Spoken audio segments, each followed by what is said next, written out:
All right. So, hello, world. Good morning, good afternoon, and good evening, depending on what your time zone is. Welcome to the 255th episode of today's or tonight's free international webinar brought to you by the Institute of Global Professionals, or IGP. And we are coming to you live via StreamYard on Facebook and YouTube platform. Thank you for joining us for tonight's or today's session. My name is Gafor M. Panimbang, an assistant professor from Adjong Memorial Polytechnic State College here in Lanao del Sur, Philippines. And it's my privilege to be your host for tonight's or today's event. For those who don't know yet, the Institute of Global Professionals, or IGP, is an ISO certified training institute and a globally recognized multi awarded international professional organization that provides free online and offline learning platforms for education and skills training for students and professionals alike, backed by international speakers and coaches from all over the world. It is a nonprofit training institute dedicated to making it possible for anyone to learn anything and anywhere for free online at any subject level. True to its mantra, feed your skill, it is IGP's mission to empower people by providing an overall learning experience that meets their needs and helps them to achieve life goals. We believe that free education, more than anything, has the power to break through boundaries and transform lives. Before we get started, ladies and gentlemen, allow me to share with you some few housekeeping notes so you know how to participate in today's or tonight's event. Our live audience will have the opportunity to submit text questions to our speakers related to the content of today's or tonight's webinar. Our speakers will be answering questions through chat and only through chat. So please type them in the chat box below.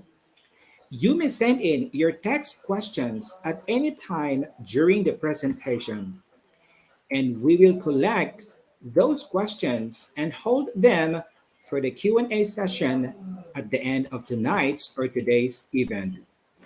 We will bring your questions up on the screen and we'll be reading them out loud for the speakers to respond. We will get through as many questions as time permits. And if you would like a specific speaker to answer your question, please indicate the speaker's name, then the question. Sound good? All right.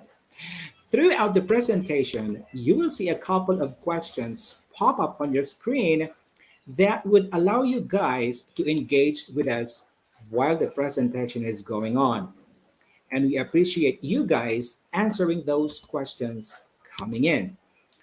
Today's or tonight's session is being recorded to be available for viewing post-conference on our Facebook page and our YouTube channel. That's Institute of Global Professionals. We are using our FB page and our YouTube account to store webinar recordings and make them available for public viewing. After this session, we will be posting this recorded webinar on our YouTube channel for you to watch a replay in case you want to review anything.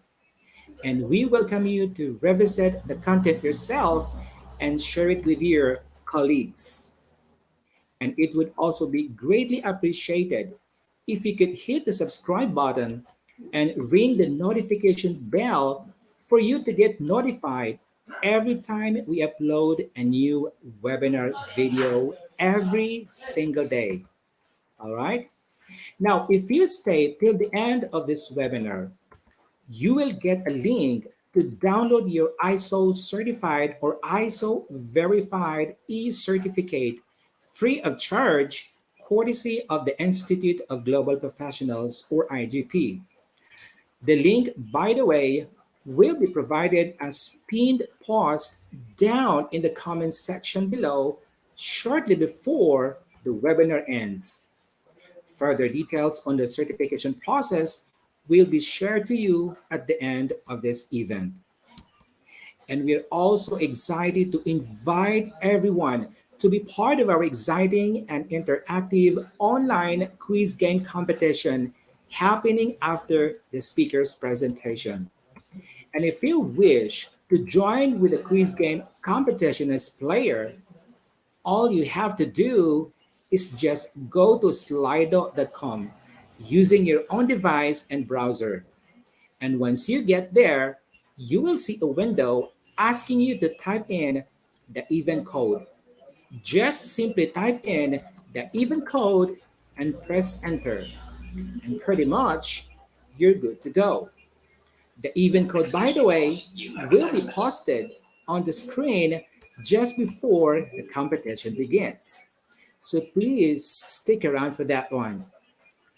Lucky top 10 players who would have the most correct answers and fastest response time will receive a quiz completion certificate, again, courtesy of the Institute of the Global Professionals. If you believe this program is useful to you, then why don't you help your friends to discover this free webinar? Feel free to share this program on your social media communities and suggest it to your family members, friends, and colleagues you care about so they can benefit from these programs too. And we also invite you to leave us a comment, share us your thoughts, and give us thumbs up. If you have not yet joined the IGP, please consider joining in. It's free, and IGP offers many benefits to you guys. And if you're interested in becoming a member of IGP, please feel free to reach out directly using our website. That's www.eduigp.com, and we would be happy to welcome you aboard and be part of our growing international professional community. Today or tonight's episode, ladies and gentlemen, is about uncovering the developing SIM or strategic intervention materials and techniques using modular and digital lessons. And I think this topic is so timely and relevant since every one of us, all right, are experiencing a new era, new normal setup, all right, where everything turns digital, all right. So without further ado, I would now like to welcome our speakers for tonight or today's event. Starting off with Sir Pipito C. Domingo Jr., MIDE, and we've got Mom Lori O. David, also a Master of Arts in Education graduate. And we're so glad they could be here tonight or today to share their insights on the topic. Again, that's developing SIM and techniques using modular and digital lessons. All right. So, here to share his discussion on the topic developing strategic intervention material or SIM in times of pandemic. Ladies and gentlemen, please help me welcome Sir Pipito C. Domingo Jr., MIDE, joining us as our first speaker for tonight.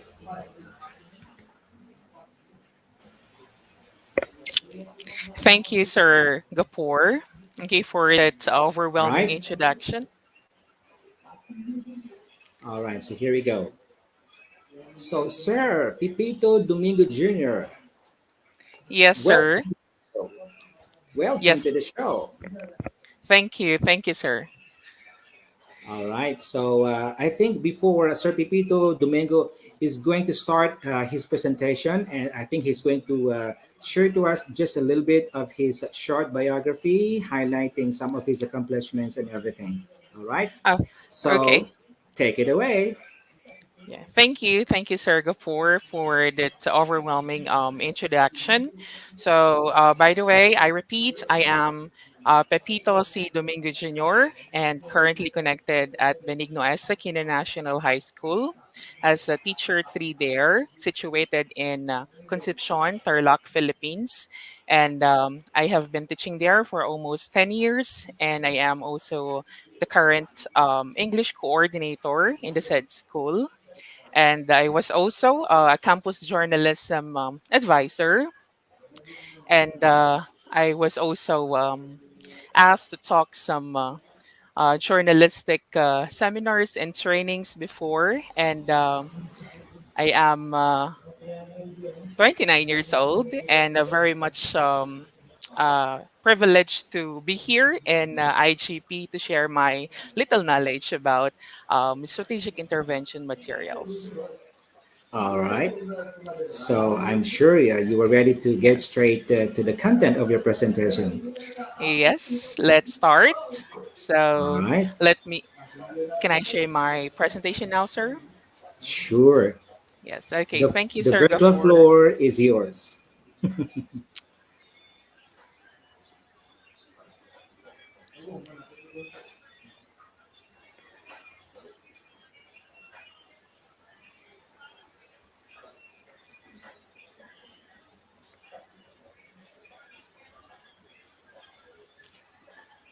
Okay, is my presentation, sir, already presented on the screen? Yes, we are now seeing your presentation on the screen. I think you're good to go. Oh, sorry. Okay. Okay, thank you. Thank you, sir, Gafor.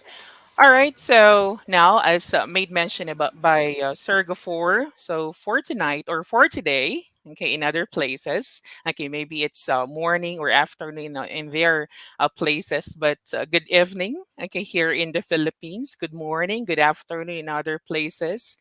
For today, I'll be talking about developing strategic intervention material or SIM in times of a pandemic. So again, I repeat, okay, my name is Sir Pepito C. Domingo Jr., and I'll be talking about SIM for tonight.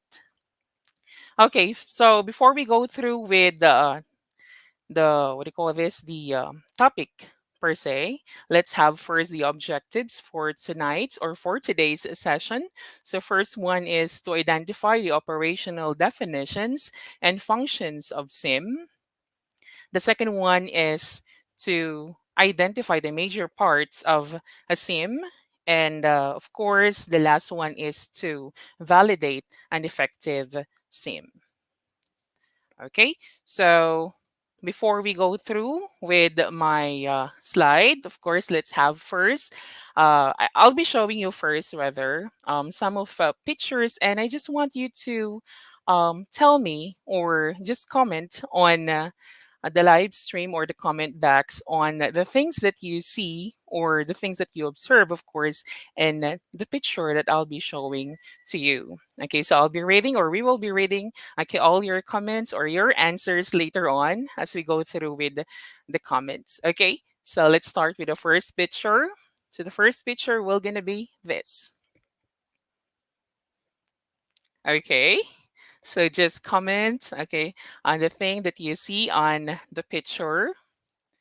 Okay, so maybe some of you will gonna answer, oh, there's someone or a girl sitting on a couch, or maybe your answer will gonna be a man, okay, with an apron. All right, so how about this second picture? Okay, so maybe some of you will gonna say, oh, this is a series of an old ship, or some of you will gonna say, oh, a series of arc. Okay, so how about this picture? Okay, so maybe some of you are gonna say, "Oh, we can see, okay, a woman face." Okay, but of course, if you are to look closely to the picture, okay, it's actually okay a flower. okay, with a butterfly, and the eyes that we see is actually a leaf. Okay, so how about this picture? Okay, so maybe you can see, okay, a tiger or a lion's head. Okay, but then again, okay, these are actually, okay, branches or leaves of a tree. hmm And how about this picture? So maybe you're gonna see, okay, a man or an old man and an old woman, okay, facing to each other. Okay, but if you are to look at closely, okay, you're gonna see, okay, a man playing a guitar, and here is a woman holding a pot on her or top of her head. Okay, so these pictures, actually, my dear viewers or listeners, are actually what we call them optical illusions. Okay, so I expect that most of our viewers right now are educators or teachers. So I'm gonna relate this pictures or optical illusion pictures to our learners. Okay, why? Why do I say so? Because most of the time, okay, our students portray different characters. Okay, they show to us different personalities. Okay, sometimes we thought, okay, they understood our lesson, okay, the lesson or the skills that we want them to learn. Okay, but at the end of the evaluation part or exams, okay, so we suddenly discover that, okay, or these students, okay, did not understand the lesson. So just like the optical illusions, they are showing actually different personalities or different sides, okay, of them. So we perceive them differently. Okay. So since we talk about learners, okay, so I'm gonna show you, of course, okay, the education system scenarios. Okay, there are actually, okay, two kinds of learners. Okay, so we have here the achievers, and of course the low performing students. Okay, so when I say achievers, these are actually students who immediately get or master the competencies or skills we want them to acquire. Okay, meaning to say these are the students who immediately get, okay, the lessons or the topic that you have presented during the class or the face-to-face classes, or even, okay, in different modalities. Okay, the second one is the low performing students. Okay, for low performing students, okay, they actually tend to fail. Okay, they tend to fail to get or master the competencies or the skills, okay, they are intended to get. And that is why, okay, we educators or we teachers, okay, plan, okay, an intervention for them to get or cope up with the lessons that they have they have missed, or should I say they are difficult into or grasping into. Okay, so since I have made mention about interventions, okay, so we have actually different forms of interventions. Okay, so first one is the home visitation. Okay, this is, I think, the most common thing that we do, especially here in the Philippines. Okay, we are doing home visitation, okay, to visit or to know the situation of our student. Okay, why they are not attending the school or why they are lagging. Okay, why is that? Okay, they are low performing in in our class. Okay, so the next one is remedial class. Okay, we actually conduct, okay, separate classes, okay, for those students who lag, okay, with a particular topic or in a class per se. And of course, we have modules as well. Okay, we are using also modules, okay, as a form of intervention wherein we come up with different activities, okay, to strengthen, of course, okay, their skills, okay, or competencies, okay, that they are not in good to that they are not good into. And of course, one, okay, form of intervention is what we call SIM, or should I say strategic intervention materials. Okay, so this is what you're going to, or we are going to talk about tonight or today. Okay, so I say it so strategic intervention material. Okay, so what is a SIM or strategic intervention material? Okay, this is actually our strategy or plan, okay, to get our goal. And of course, this strategy or plan, okay, bridges the goal, okay, or the bridges the achievement of our goal. And of course, our goal is to for the students to get or to acquire, okay, the competency or skills intended for them. And that is why, okay, we plan, okay, or we conduct intervention. And one form of intervention, of course, is the sim. Okay, so let's have now the operational definition of SIM. Okay, we have here the first one.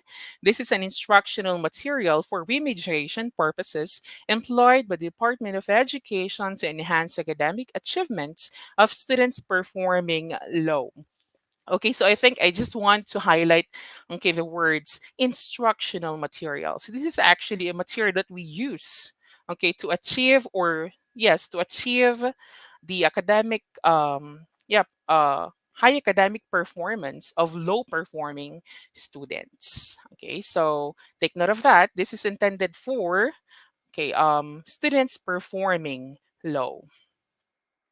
Next one refers to a teaching aid introduced into a teaching methods to stimulate the activity of the students and thereby increase their level of understanding.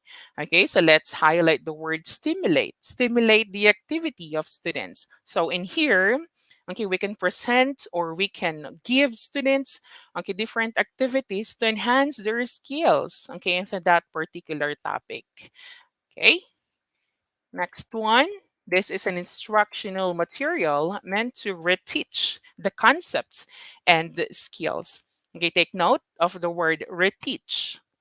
We are to reteach or we are to teach the concepts and skills again.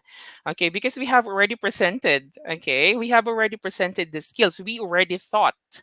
Okay, we already taught we have already taught rather, okay, these concepts and skills to our students. Okay, since they lagged, okay, they did not master, okay, the skill, and therefore you are to reteach the concepts and skills again. And of course, the topic that you are to reteach, okay, is the least mastered.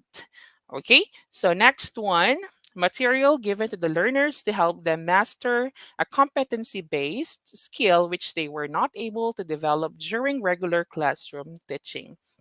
Okay, so I just want to emphasize the word competency based. Okay, so you are not to go beyond the topic in here. Okay, you are not to go beyond the list mastered.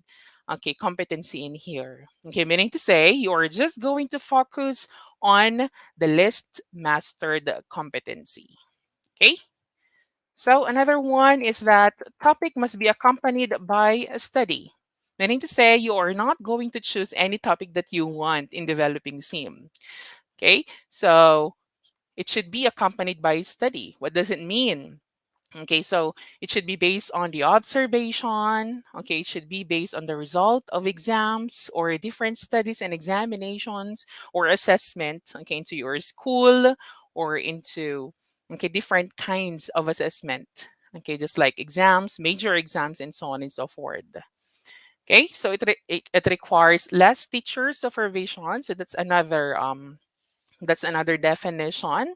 Okay, since it requires less teacher supervision, okay, the directions, the examples, and even the words, okay, should be, or should I say must be, okay, presented in a manner by which the students would be able to understand easily.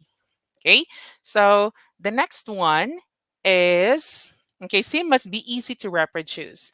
Okay, in developing SIM, you can actually incorporate different graphic designs to make it more appealing, okay, to the eyes of our students. Okay, but then again, make sure that the material you will be using, okay, should be or it must be easy to reproduce because you will be reproducing the material, okay, for the copy of our students.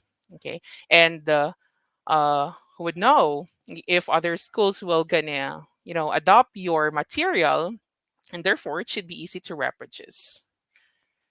Okay, so next one.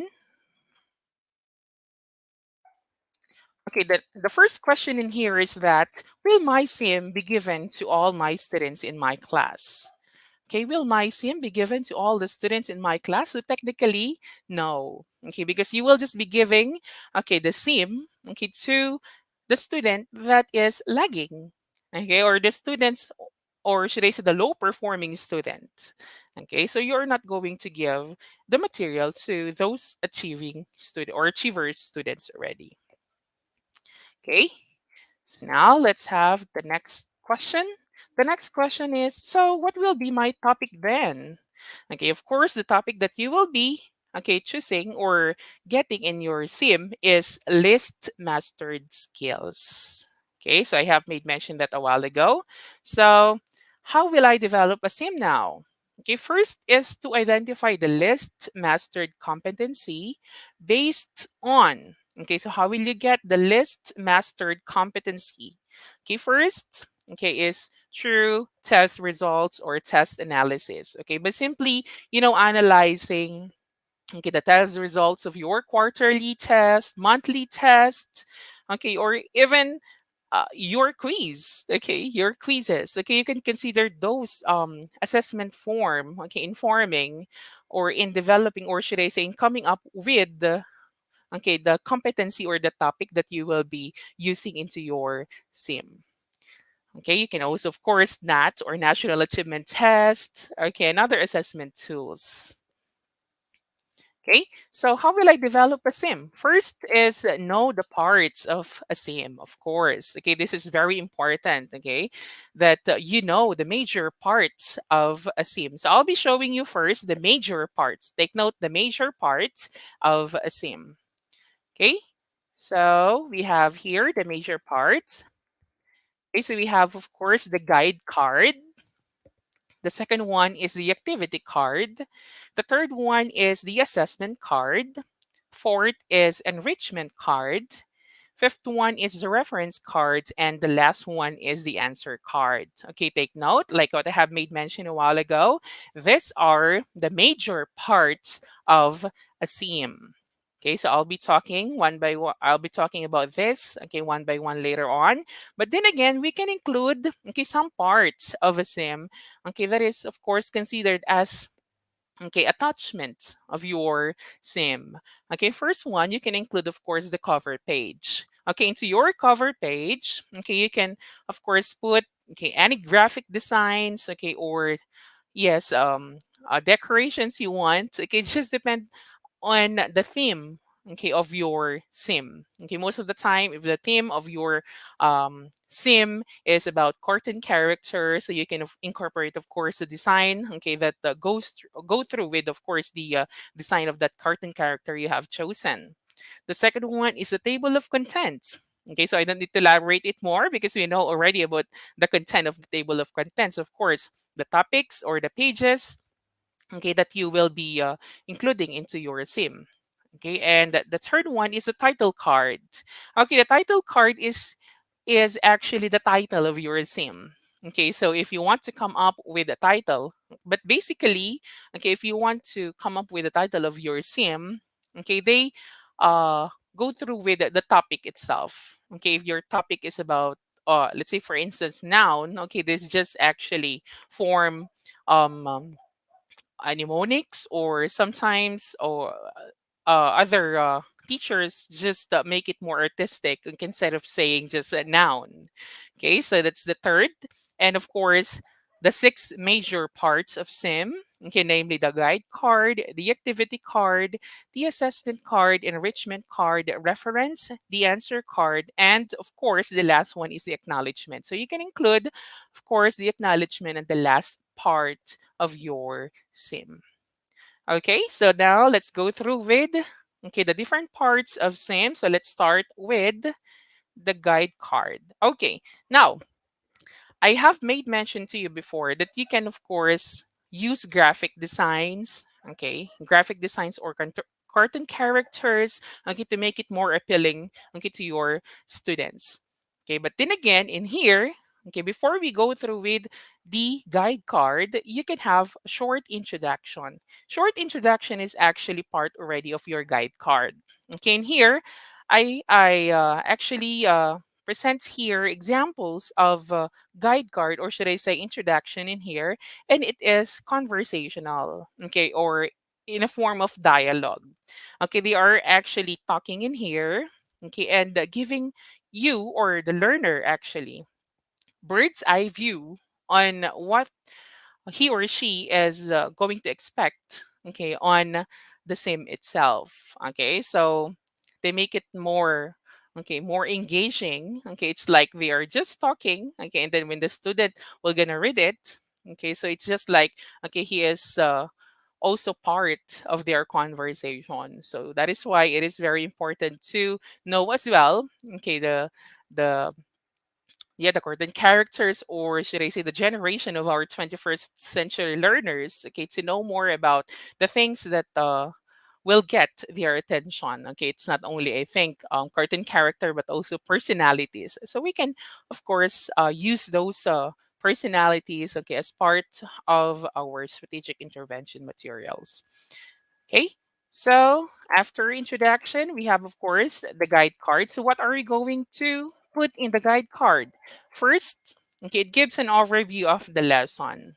Okay, so in here, you are to present already, okay, the competency or the skills intended for them to learn. Okay, you are to present the focus skills. Okay, mentions the learning competency or the topic itself. And of course, mentions the concrete outcome or product students are expected to demonstrate or produce. Okay, or the things that you can also give them.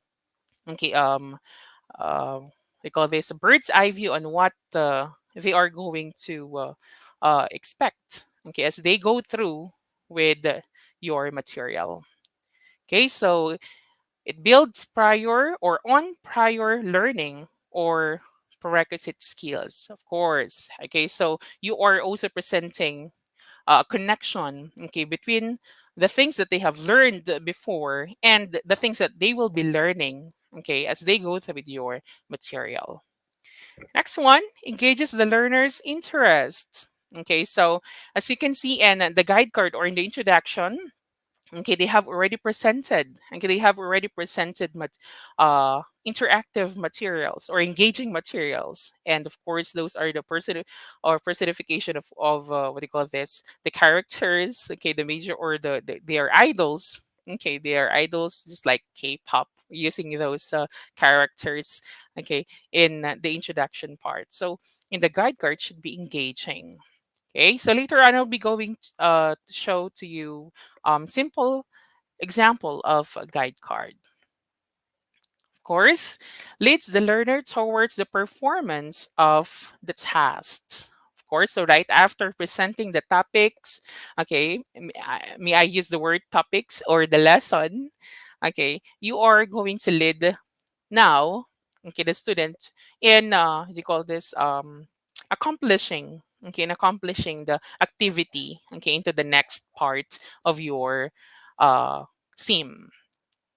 Okay, so this is an example, or should I say a very simple example of a guide card, just for you to identify, okay, the content, and of course the things that you need to incorporate into your guide card. Okay, so as you can see, they use or he used Mickey Mouse. Okay, and the Minnie Mouse. I'm Mickey. Come on, join me and my friends in our adventure as we learn about the nouns. Okay, so it's already engaging because it's like Mickey Mouse talking to me or to the learner itself, himself or herself. Next, do you know what, okay, is a noun, Minnie? So it's a conversational form. Yes, Mickey, a noun is a naming word. It is a name of a person like mother, a place like Magalang, an animal like dog, a thing like plastic, and an event like birthday. It can be a singular or plural. Okay, so as you can see, as Minnie, okay, answer the question of Mickey, okay, she is already, okay, presenting the concept or the topic per se. Okay, as she defines noun and as she, of course, gave examples, okay, of noun. Okay, next one. Okay, so in the next part, Okay, since Minnie Mouse already made mention about okay the name of person, okay, kinds of nouns like name of place, name of animals, name of things, okay, name of events. Okay, there you go. They made already a table, okay, wherein it shows examples of these types of noun. Okay, so let's read these sentences. The girl is dancing. Christmas is a season of sharing. I live in Magalang. The dog is barking. The pencil is short. So as you can see in here, after presenting okay, the definition of noun, after presenting, of course, the examples of noun, okay, in this part, okay, in this part, the writer, or should I say, the teacher who made this, okay, who made this sim already, okay, show, okay, to the students how this nouns are being used, okay, in a sentence. Okay, that is why, okay, the words, okay, are being emphasized, or the nouns are being emphasized in here, as we bold and of course underline the words or the examples of nouns. So I want you to observe okay the hierarchy or the level of presentation. Okay, the presentation of concepts and skills. And the first one, okay, you just actually defined, okay, you let them know about the concept. And the next one, you have presented examples in a form of table. And the last one, of course, is you have presented already the use or how, okay, did you use the nouns, okay, or noun in a sentence. Okay, so that's the guide card. Okay, studying nouns, okay, is fun, isn't it, Minnie? Yes, Mickey, and I'm sure that our friends already know and understand what a noun is. So it's still engaging, okay, it's still engaging because it's like you are part, okay, of their conversation. Okay, so after the guide card, we have, of course, the activity card. So it defines the task that the learner should undertake in order to develop a skill. So activity card is simply okay the application part okay of the things that you have taught in the guide card. Okay, simple as that. Next one, competency oriented and maybe an individual or a grouped work. Okay, so when I say competency oriented, okay, the activities, okay, should and must be, okay, what do you call this? Related, okay, to your main objectives and of course to the competency you want, okay, the students or learners to achieve. Okay, don't go beyond, okay, it. Example, you just want them to know examples of nouns or how nouns are being used in a sentence. Therefore, the activity should be okay, like you will be giving examples, or you will be asking the students to give examples and of course identify nouns in a particular sentence. Don't go beyond like okay, you let them identify the noun phrase, okay, and so on and so forth. No. Okay, so it should be competency oriented. Next, provide enough practice for the learner so that he or she can perform the skill automatically. Okay, so you are to give them okay more okay activities or application okay activities for them to practice okay the skills, or for them to yes apply the knowledge that they have learned in the guide card. Okay, so begin to where the learners are, like what I have made mention a while ago. Okay, if you have presented okay in the guide card like identifying the nouns, okay, so you should start there. Okay, in the activity card down to the more complex activity. So it's just like okay inductive approach. Okay. So adopt the activity to the learner's learning style. Okay, so of course, we educators, we teachers, okay, know okay, the learning styles of our students, okay, as we assess them. So therefore, as you come up with the activity, okay, you should of course base the activities, okay, on the learning styles of our students. Okay, so this is another example or a very simple example of activity card. Okay, so activity one, you are to encircle all the nouns. Okay, because that was the first okay part okay of the guide card. Okay, you have presented the examples and now they are to encircle the examples of noun. Okay, job well done. Let's try another one. So it's still it's conversational. Like it's engaging. Okay, and now in activity number two, they are now to write down all the nouns you can find. Okay, okay, around, or I think all nouns you can find maybe okay in your uh house or in the place where you are. Okay, since you are talking about people, places, and things, so it's still okay. It of course focuses on the real world, or it requires, or should I say, it focus on the authenticity, okay, of the examples or the activity, okay, that you want them to achieve.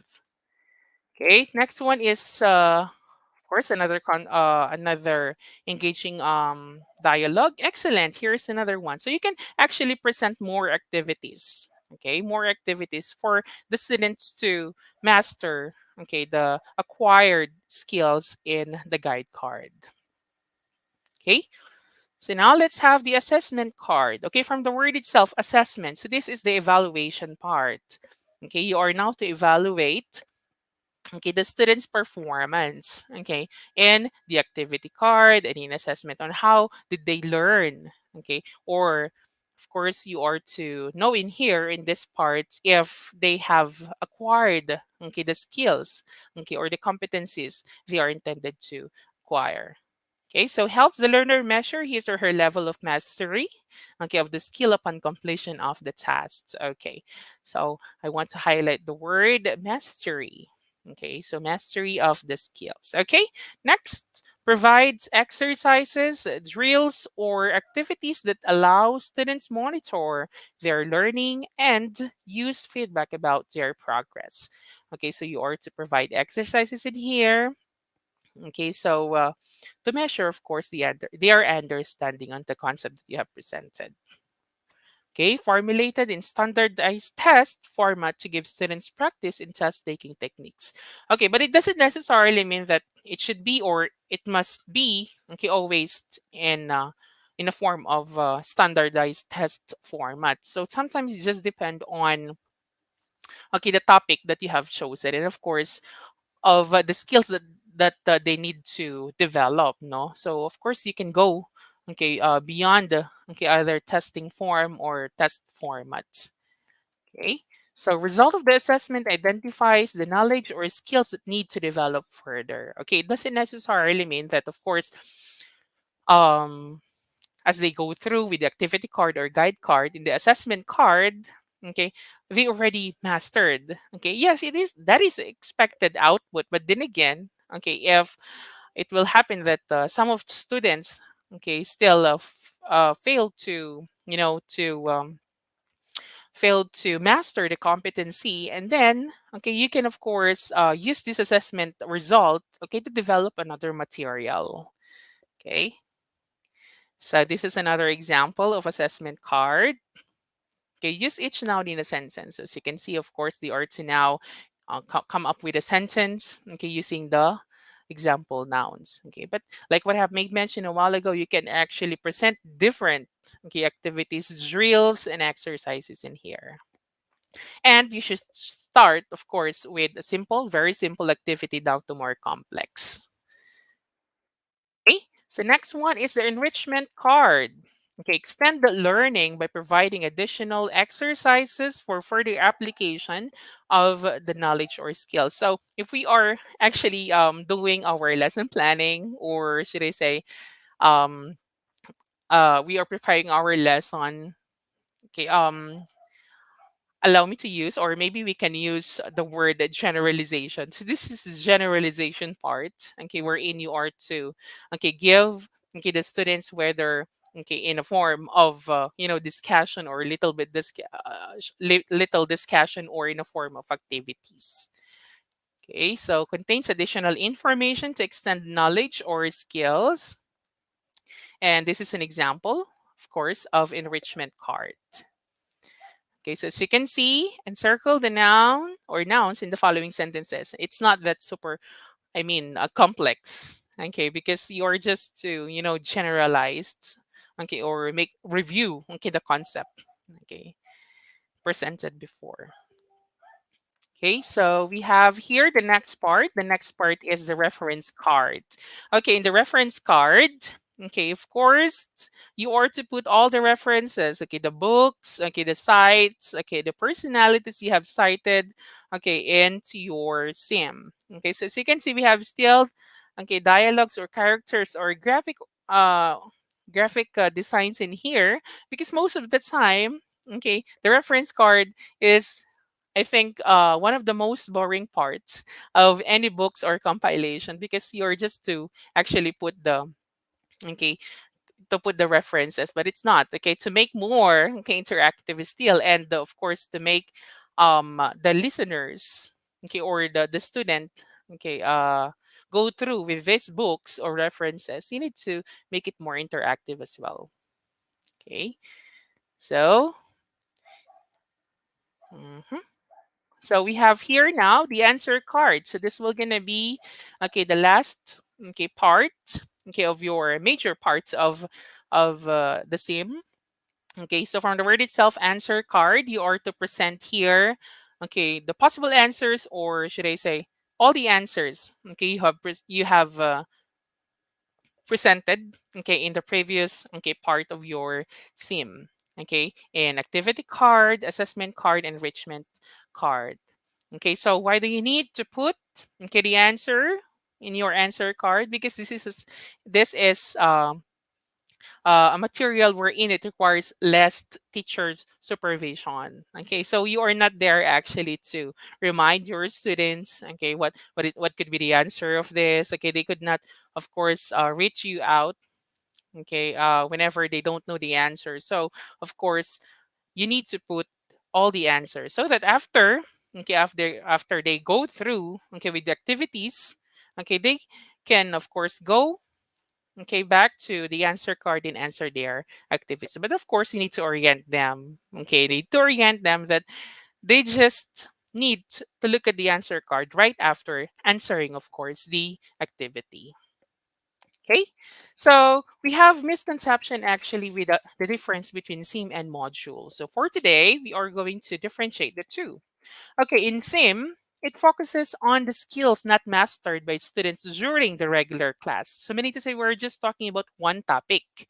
Okay, unlike in module, may contain different topics included in chapter, just like we have, okay, module 1, module 2, module 3. So there is a huge number of concepts or skills or competency included in module. Unlike in sim, you are just actually tackling one topic and that is the list mastered.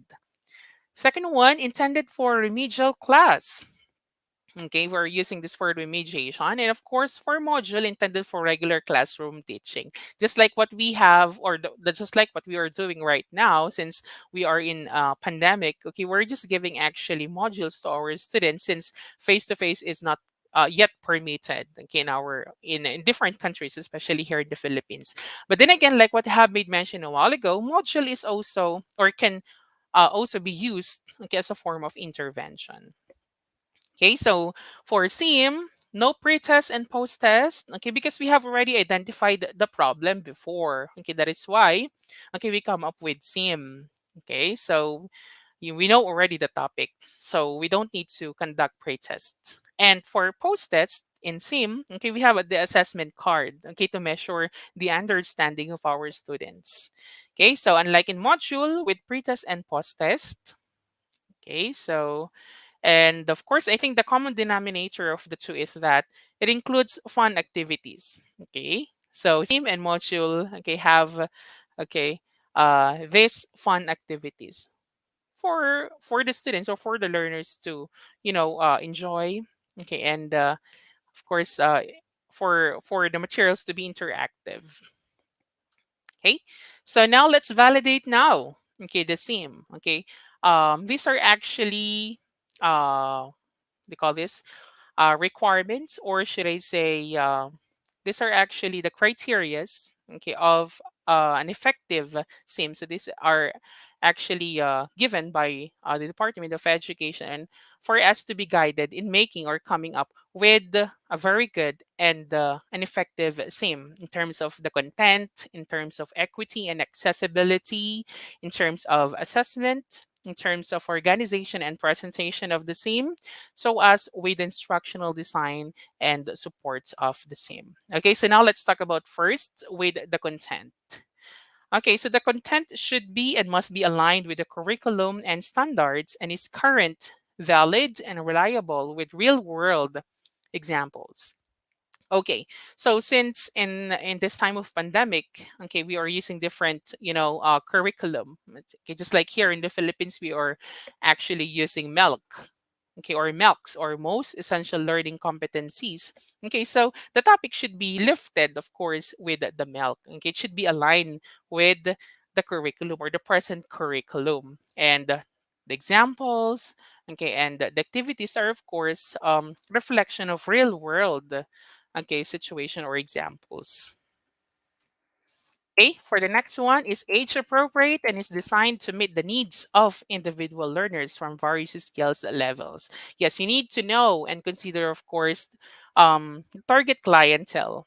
Okay, so in using some words or examples, okay, into your activities, okay, or even words, okay, you need to be, very particular in using some words or censored words, okay, or very, you know, um, very serious words that are not appropriate, okay, to the age of our students. So we need to be, vigilant about that.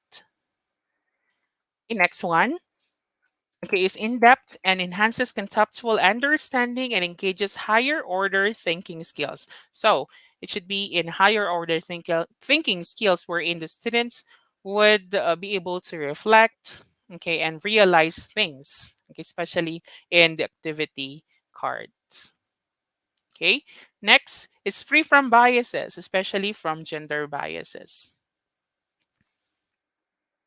Okay. So now let's talk about the equity and accessibility. Okay. So materials are durable, easily stored and transported, and are universally accessible. Okay. Like what I have made mention a while ago. Okay. The materials uh, that you will be providing, okay, can be more what do you call this, engaging and attractive or appealing in the part of the students, okay, by putting some graphic designs or materials, okay, but then again you need to consider that it should be durable and easily stored. Okay, next one, materials are easily adapted and are adaptable and customized to match the resources of the school. Yes, okay, especially if other schools or other teachers will gonna say, oh, I'm going to adapt your material for my students. Okay, it should be easily adaptable. Okay, adaptable or customized. Okay, example, you're using different materials into your sim. Okay, you should be you should be considering also the resources that are readily available into your school. Okay. Third one, materials work properly without purchase of additional components. Yes, this is very important. And I think the last one, this will gonna be the last one for equity and accessibility. Materials can be used by all students without extensive supervision or special assistance, since, of course, the material or SIM is self-learning material or self-learning kit. Okay, it requires less teacher supervision. Okay. So for assessment part, okay, into your assessment card, okay, what are the things that you need to take into account? First is there is an observable performance that is relevant to the real world experience, and that can be used to measure student engagement. Yes, actually, we can lift some examples, okay, in internet. That is why, okay, that is why we cite some, some sites or personalities in the internet. But then again, okay, it should be contextualized. Okay, we can paraphrase or contextualize the examples to make, of course, relevant, okay, to the real world experience. Second one, assessment methods are appropriate and suited to the learning objectives. Yes, this is very important. Okay, don't just present activities, okay, or examples that are not related to the objectives. And also with your goals, and that's the third one.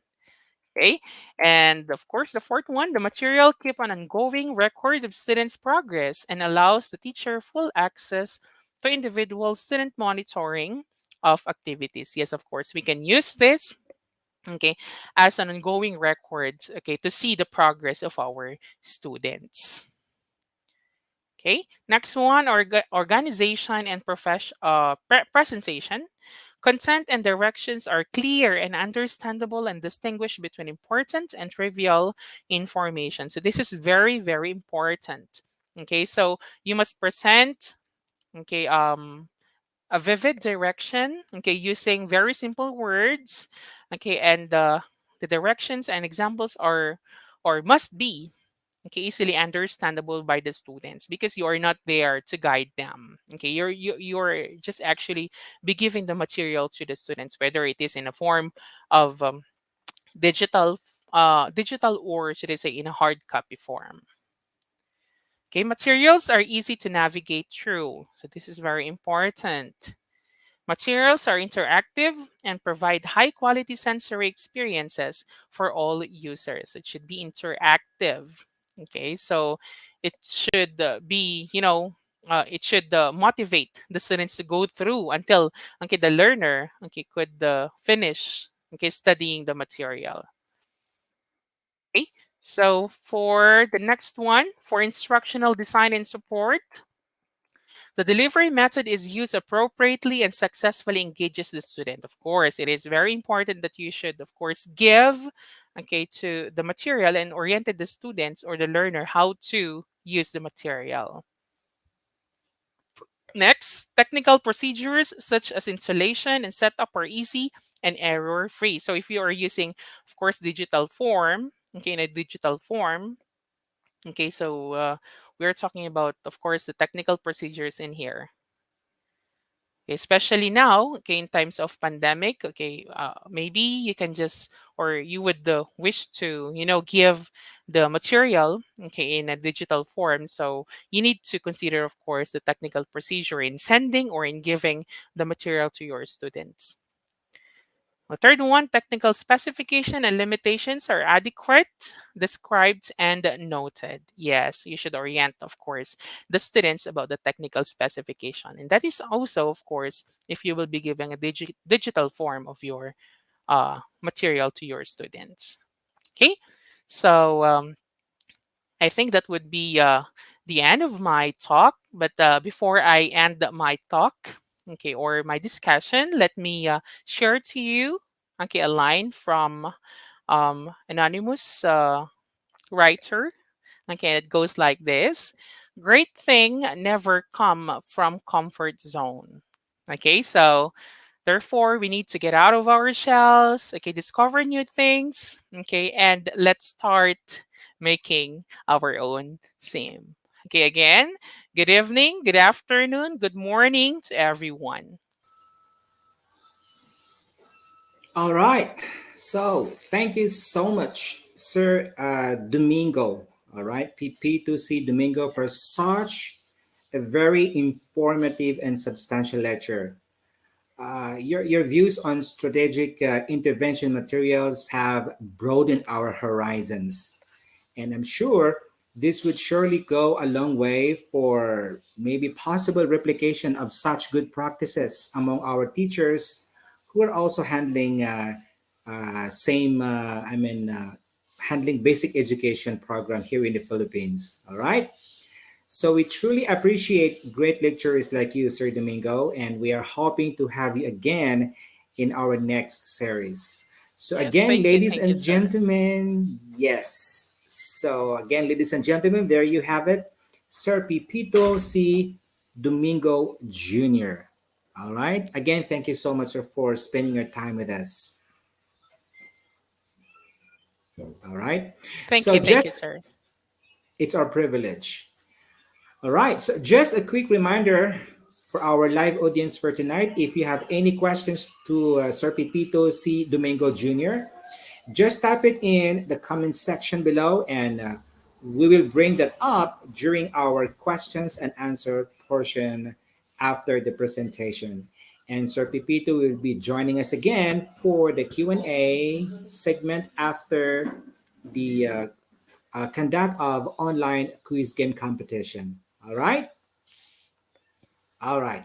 So at this time, ladies and gentlemen, we are going to hand the floor over to our second speaker, the last but not the least speaker for tonight. All right. So, ladies and gentlemen, we are privileged to have Mom Lori O. David joining us as our second speaker for tonight. And she will be shedding light on the topic techniques to help students to learn better in modular and digital lessons. Okay. So, uh, before we call on again our second speaker, I'm sure there is something to fix up as I am hearing a very loud noise on the background. All right. Hello, Ma'am Lori. Hello. Hello, sir. Good evening. Yes, good evening. Can I just fix the noise? Yes, I heard a very loud noise maybe in your background. Yes, sir. Can I just fix it? Of course. Sure. Thank you.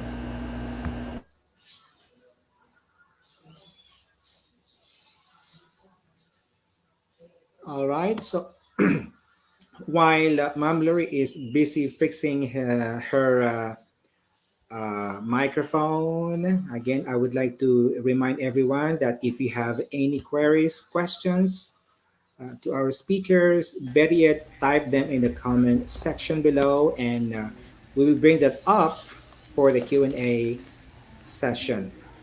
I think that's good enough, Ma'am Lurie. All Yes, right. sir. Thank you for Again, the so time. let's okay. So again, let's welcome Mom Lori O. David, and she will be shedding light on the topic techniques to help students to learn better in modular and digital lessons. All right. Can I share my screen now, sir? Sure. You're go to go, Ma'am Thank Lori. you.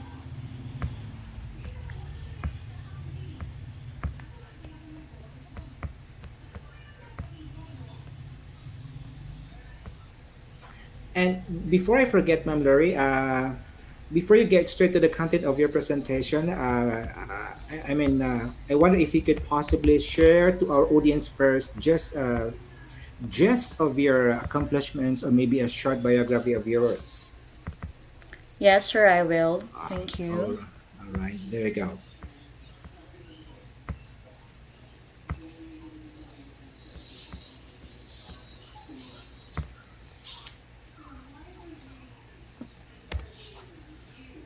Again, thank you so much, sir.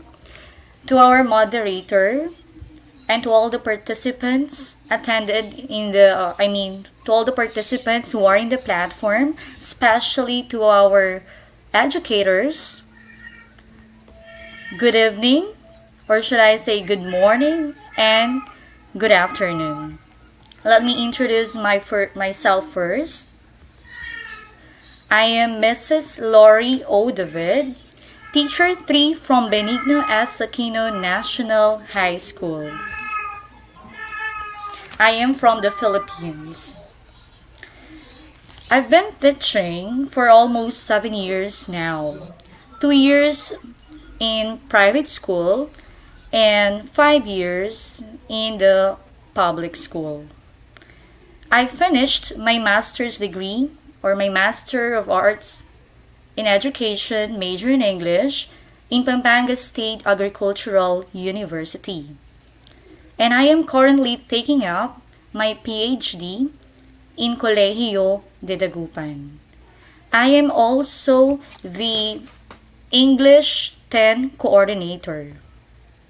Without further much ado, let me now present my topic.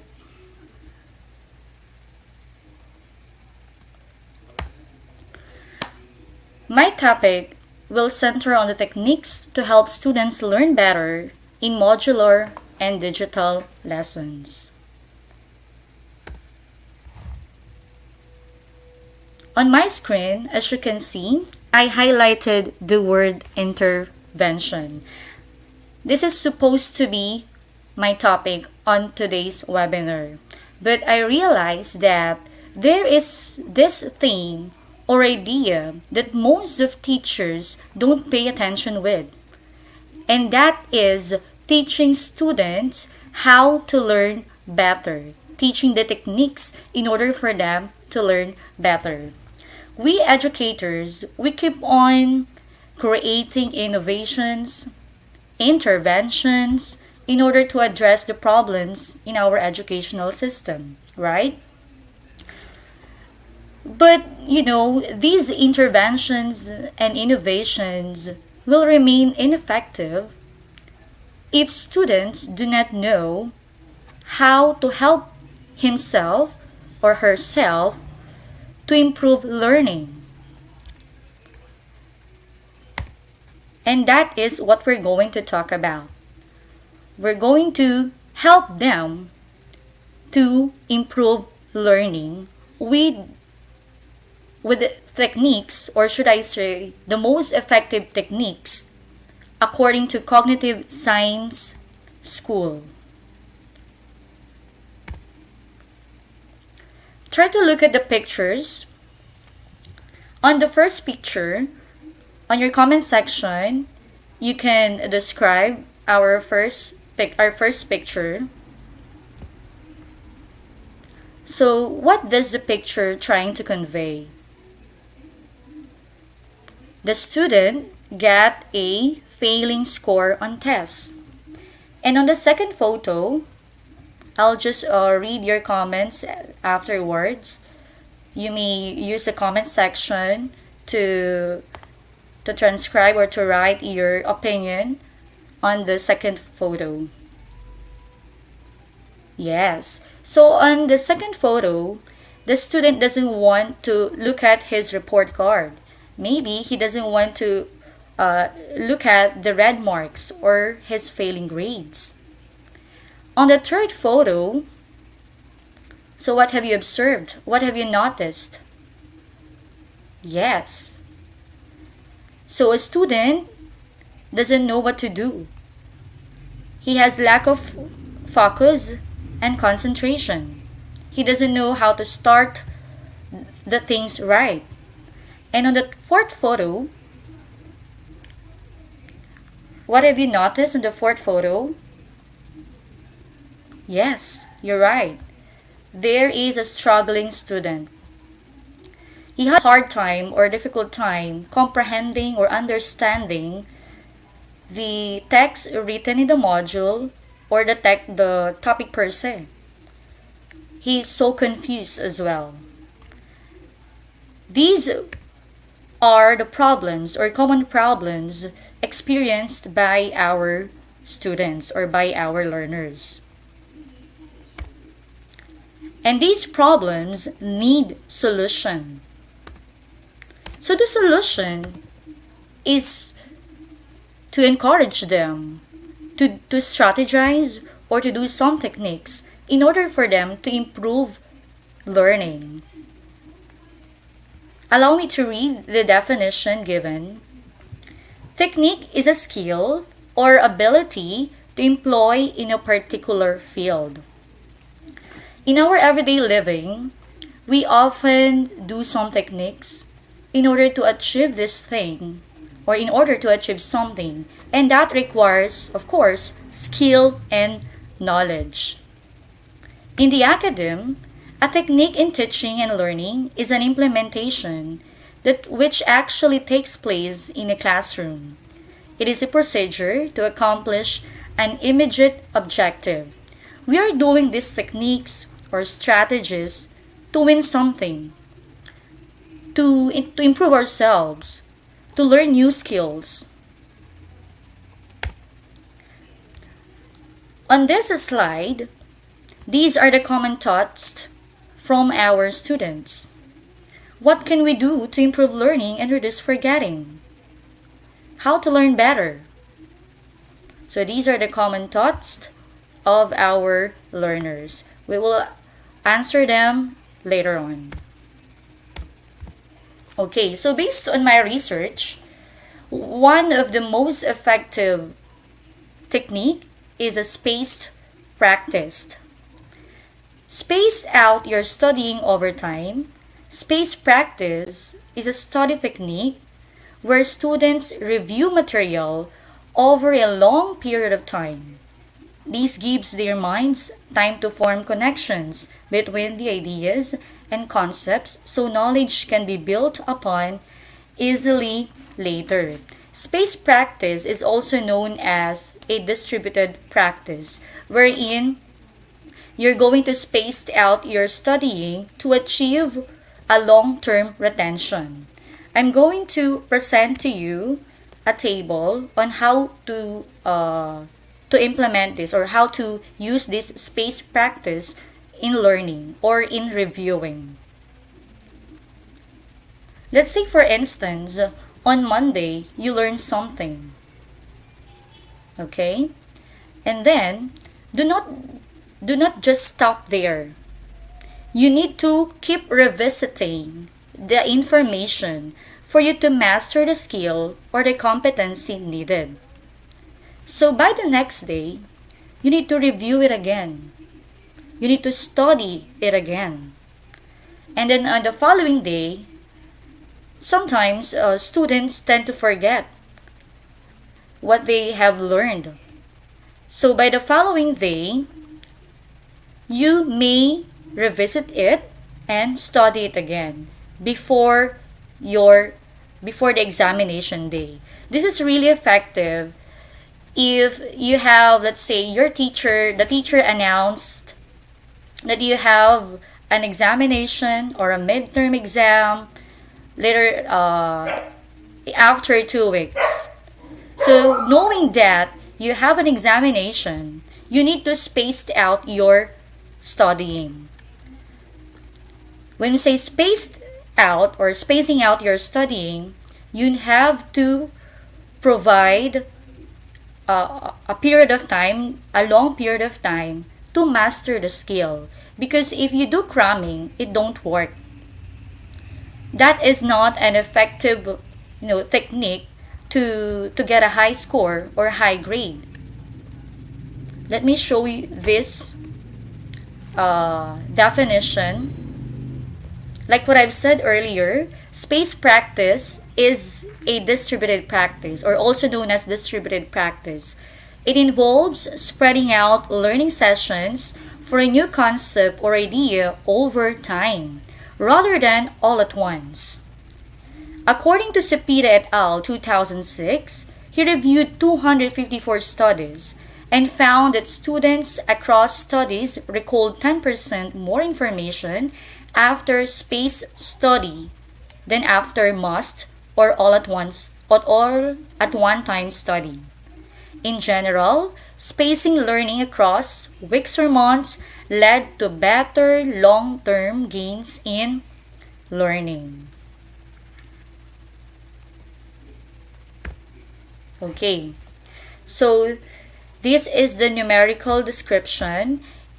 If you didn't practice, if you didn't use space practice in learning or in reviewing, after learning it, let's say a year ago, you tend to forget 30% of what you have learned.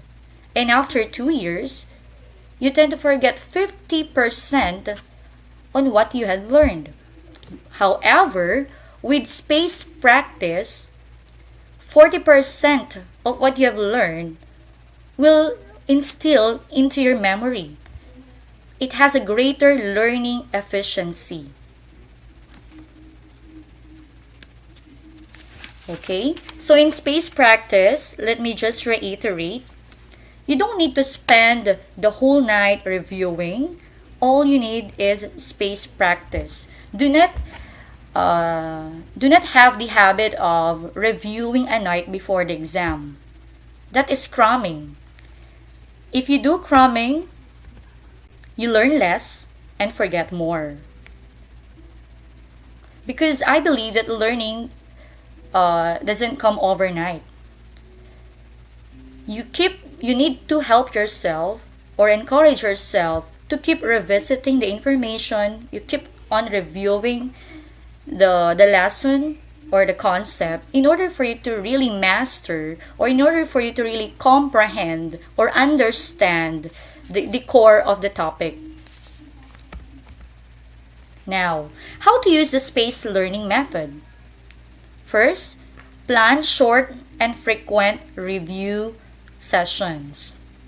When you say a plan short, it means when you say planning short, you can, let's say for instance, uh, in Monday, you will allot like 30 minutes or an hour to review this topic or this lesson.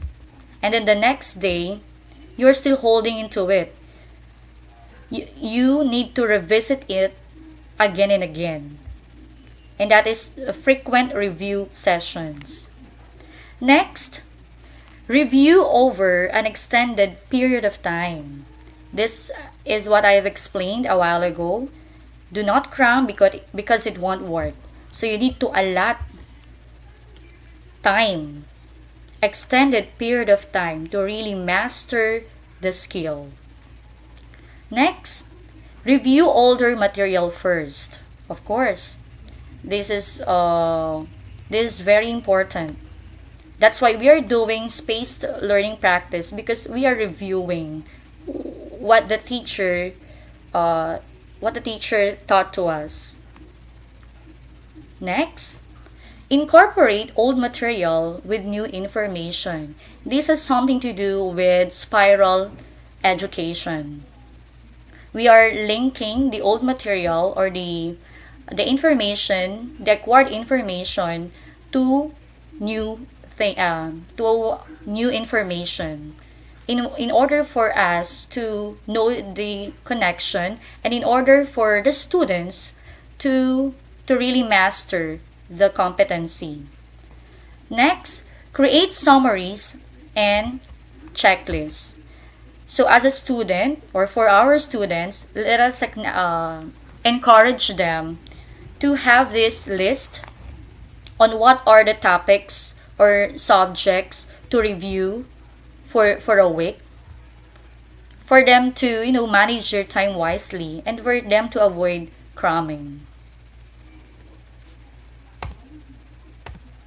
Okay, so another technique that our students must practice is the retrieval practice. Practice bringing information to mind without the help of materials. Retrieval practice is a strategy in which bringing information to mind enhances and boosts learning. Deliberately recalling information forces us to pull our knowledge out and examine what we know.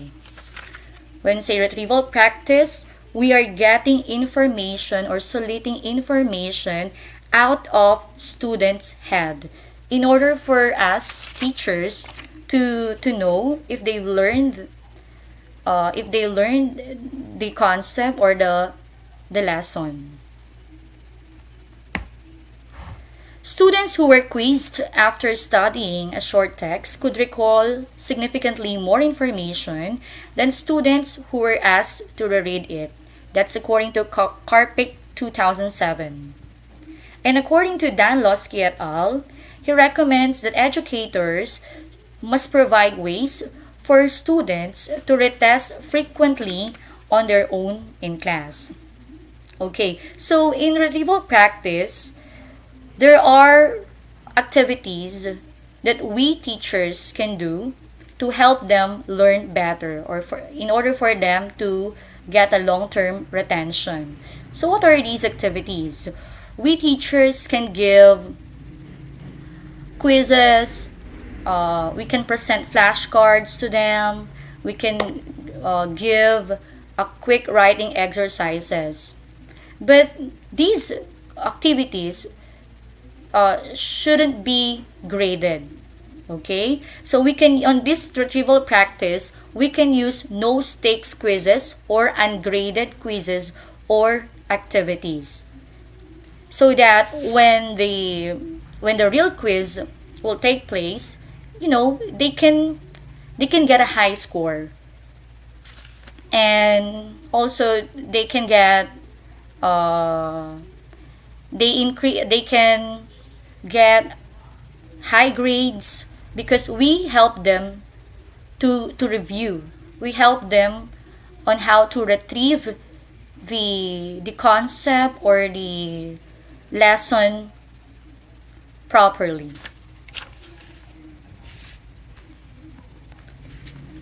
Okay, so also we teachers, we can break our exams or midterm into weekly quizzes. We need to also encourage ourselves to give formative tests like quizzes to help them master the competency or the skills.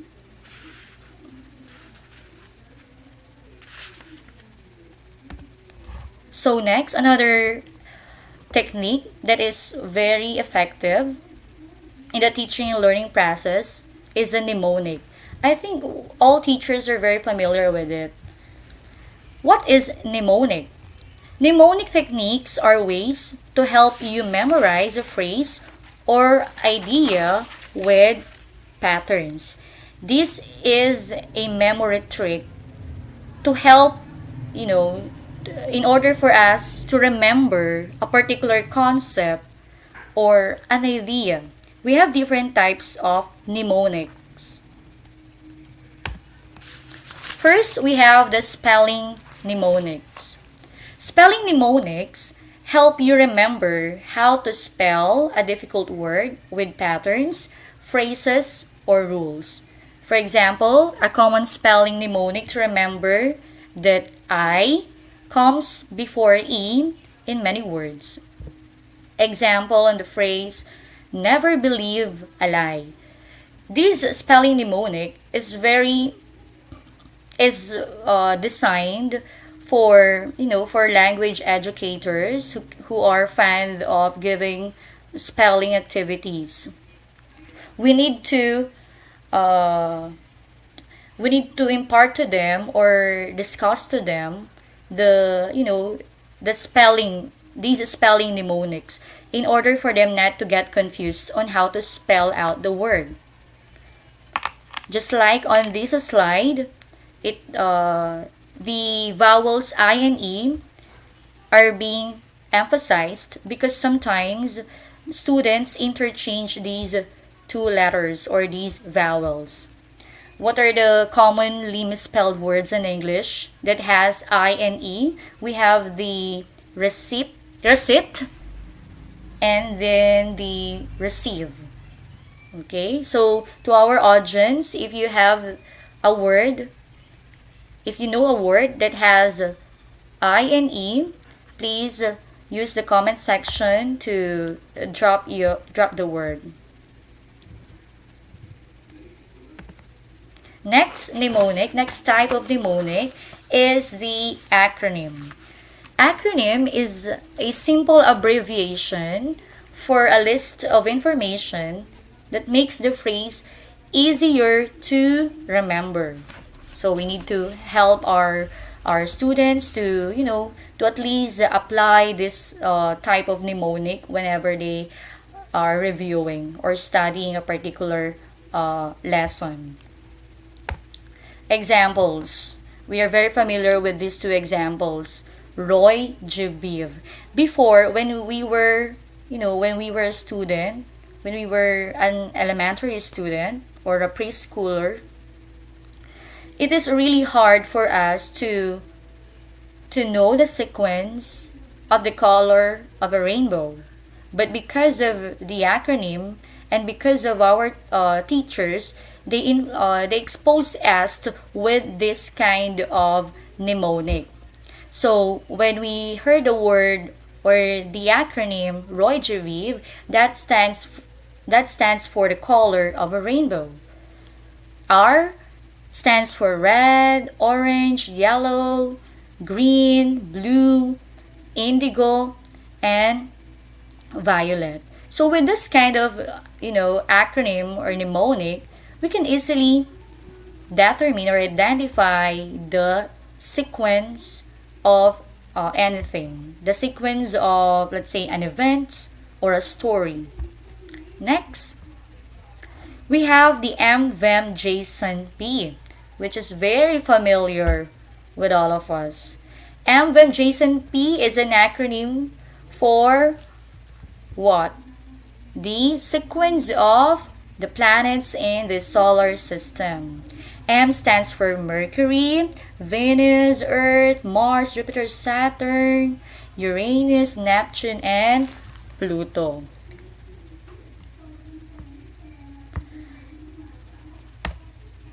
When I was a student, I just want to, share this anecdote of mine that every time we had a test on this particular teacher, I have this thinking that this teacher will give us enumeration or an enumeration type of test. So what I'm going to do, I make a reviewer and I see to it that I do acronyms of the possible concepts being on the possible concepts presented in our exam. So with that kind of technique that I was utilizing, I often got a perfect score on the enumeration type of test because I really applied this technique or this mnemonic. Next, another type of mnemonic is the acrostic. Acrostics are sentences in which the first letters of the words correspond to the first letters of the information students are expected to remember. Turning acronym into sentence is an example of acrostic. Example, I know you're very familiar with this. EGBDF stands for Every Good Boy Does Fine. Do you remember this acrostic when you were in elementary or high school? Your music teacher keeps on reminding you in order for you to memorize the notes in a treble clef, you must memorize this acrostic or this mnemonic. Every good boy does fine. So that's fine. So that is the proper order of the notes in a treble clef.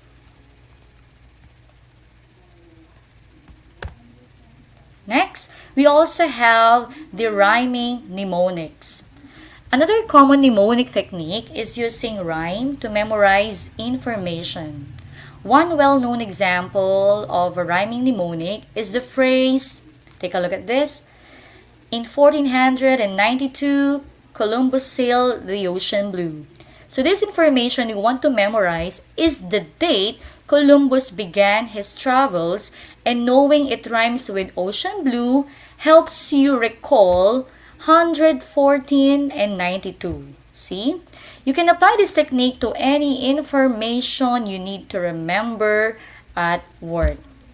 So if you want to remember a particular date or an idea, try to blend it with a word that has the same sounds or end rhyme. That you need to blend it with, words, rhyming words for you to easily remember the idea.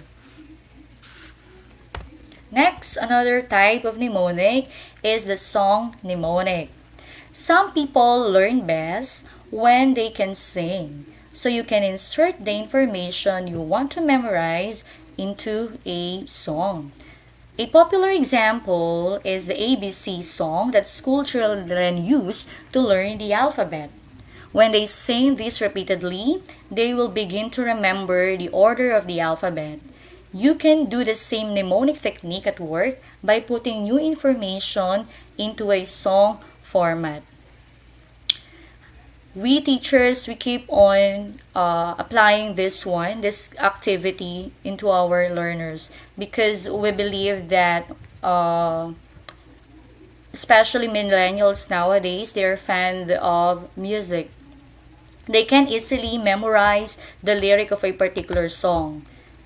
So with that, we have this idea that if they put melody on the lyrics, or if they put melody on the text, or on the idea, on the concept, or the lesson, they could easily remember it, right? So that is a song mnemonic. Putting melody to a particular concept or idea in order for them to master or to remember the information.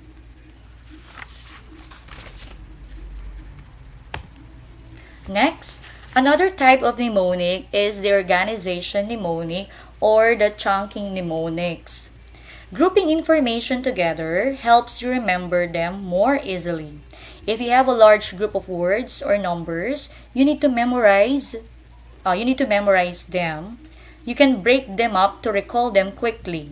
For example, if you need to remember the numbers 456159753481, or simply your phone number, you can divide them into smaller groups, or you can divide them into smaller bits. If you group them into, let's say, 45615975 3481, you may have a better chance of remembering them. I am pretty sure that you already, when you were a student, you already applied this kind of technique, especially when you're when when you're, let's say, your crush, when someone gave you the number of your crush, you immediately convince yourself, or you immediately uh, memorize it, right? So that is an organization mnemonic or a chunking mnemonic.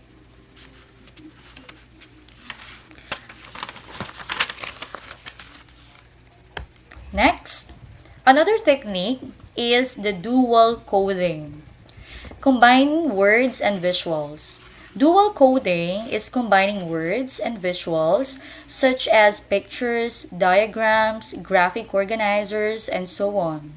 The idea is to provide two different representations of the information, both visual and verbal, to help students understand the information better. The term speaks to itself, dual. It means there's a combination of words and visuals. If you want to craft an instructional material, you can also apply this dual coding for your learners, especially if the concept is really complicated and it's really hard for them to understand by just merely reading it. You can provide visuals. Example, in a literature class, if you ask them to, to compose a short story, let them provide visuals. Okay, so of uh, these are the examples of dual coding. We have the infographics, diagram, timeline, and so on and so forth. In the infographics, it is best for summarizing information. Like what I've said earlier, if the, let's say, the text or the narrative is is complicated to understand, you may provide infographics to your students. Next, diagram.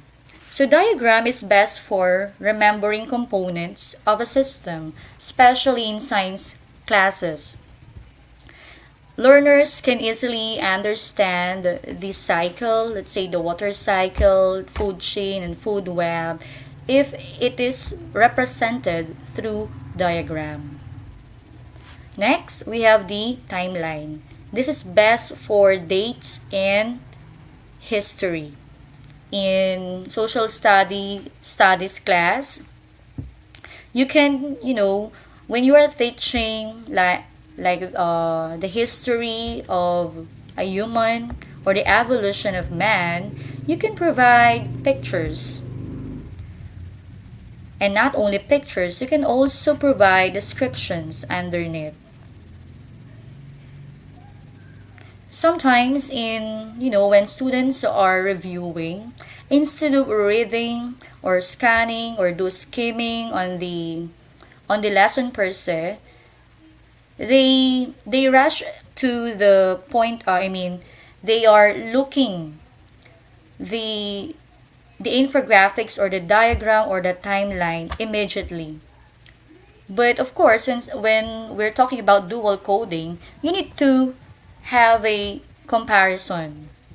You read it first, and then try if you had difficulty understanding the text, you can, analyze or understand the picture or the visuals. And if you have hard time analyzing the visuals, you can compare it directly to the text itself. Next technique is the interleaving or mixing of lessons. Switch between ideas while you study. Interleaving is a process where students mix or interleave multiple subjects or topics while they study in order to improve their learning. Block practice, on the other hand, involves studying one topic very thoroughly before moving to another topic. So let me provide a table in order for you to know the difference between interleaving practice and block practice. Okay. On the block practice, take a look at the table. If I am the student and I am about to review chapters 1, 2, and 3, this is how I'm going to do it in a block practice. In the morning, I will allot 3 hours. Okay, I will spend 3 hours reviewing only chapter 1. I will review it thoroughly. And then, after I spent 3 hours in the morning reviewing chapter 1, I will now proceed to another chapter, which I will going to review in the afternoon. I will spend again 3 hours reviewing the chapter 2.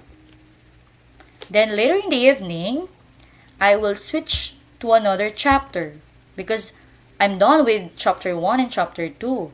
So I have this thinking that I already mastered the skill. I already understand it fully because I spent 3 hours in every chapter.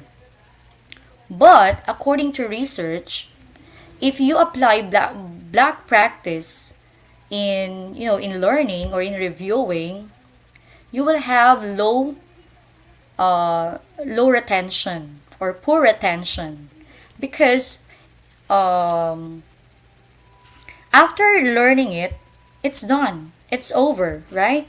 The brain will not think about it again because it's already done. You already reviewed it. That is block practice. Whereas in the interleaving, look at the table. If I am a student and I apply interleaving or the mixing technique, in the morning, I will only spend 1 hour reviewing chapter 1. Then, after an hour, I will allot another an hour reviewing chapter 2 and another hour reviewing chapter 3. So that this is interleaving. You are switching lessons or topics every hour. Next, later in the afternoon, I will review chapter 1 again. Look at the difference. Look at the difference between black and interleaving. In the black practice, I reviewed, let's say, chapter 1 for 3 hours. And when I'm done with it, I will no longer hold into it. But in the interliving, I do chunking of uh, lessons. In the morning, I spend only 1 hour for chapter 1, another hour for chapter 2, and another hour for chapter 3. In the afternoon, same thing, same routine. Another hour for chapter 1. See, I go back with what I've learned because uh, this is the interliving technique. The teacher, I mean the students, will gain long-term retention if he or she keep on revisiting the information over and over again. If your brain is holding into that information, it results to long-term retention. But if you're, if you spend 3 hours reviewing, that's it. Your brain will no longer, return to it because you already, your retention span will not that higher. You will not gain a high or a long-term retention span if you apply the block practice. So let us acknowledge, encourage our students to really apply these interliving techniques or mixing between different topics. If you exerted more effort in learning, you will have or gain long term retention. Next, we have the elaborative interrogation. It explains and describes ideas with many details.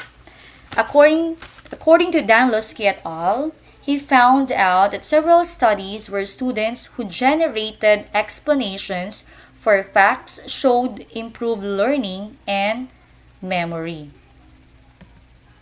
Elaborative interrogation, according to the to instructors or we instructors can easily implement this technique by asking students questions like why is this true? Why does it make sense? Or even just asking why. And when the concepts are complex, it may help the instructors to help students identify the key concepts they should explain. Interrogations, these are questions. We can often throw questions to our students in order for them to test their critical thinking and in order for them to think harder. Because I believe that if if our students can respond to our answers or can give answers to our questions, can elaborate it further, that means they've learned from what you discuss. They've learned something from you because they can express it. They can express their thoughts. That is elaborative interrogation. Uh, we teachers must use this frequently, especially when we inject current events into our discussion. We need we must solicit information from them. We must also know how will they react on this particular issue. Okay? So, those are the most effective techniques according to cognitive science research. Before I end my presentation, let me share with you this quotation from Gichin Funakoshi. When you're learning a new technique, practice it wholeheartedly until you truly understand it. It only means that there are numerous ways to learn better. Just know the technique. So that ends my presentation. Thank you for listening.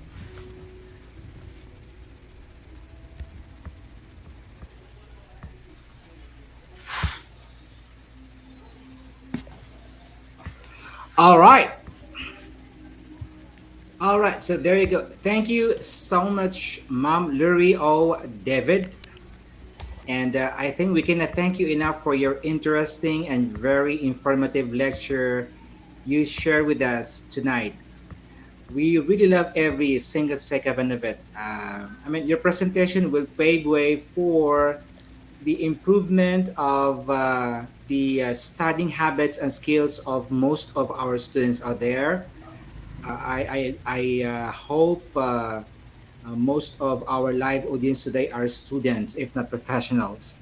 And you know what? I really particularly like the techniques that you've shared with us, especially the mnemonic part, which I used way back in my student days, and also the dual coding. And also, same is true with the rest of the, I mean, the practice that you've shared with us, like the space practice, and then we have the retrieval facts, and then we have interleaving, elaborative all those are very, useful and effective if could only our students could actually absorb and employ in their studying habits. All right. So we once again thank you, Mom, for such a commendable job, and we look forward to having you again in our next series. All right. Thank you so much, sir. It's a pleasure. So, ladies and gentlemen, Mom Lori O. David. All right. All right. So, before we begin with our quiz game competition, allow me to congratulate Mom Abigail Dioneda. All right. For for in recognition of your regular attendance as being spotted by the Institute of Global Professional. All right. So for that reason, IGP is pleased to award you its lifetime membership certificate. All right. So congratulations. All right. So we now come to the exciting and fun-filled online quiz game competition. All right. So I'd like to remind our live audience to get themselves prepared for the conduct of an online quiz game competition coming up next. All right. And just a quick reminder, if we have question to our speakers who have just presented, all right, you simply type them in the chat box below, and we have to bring that up after the conduct of our online quiz game competition for tonight. All right. So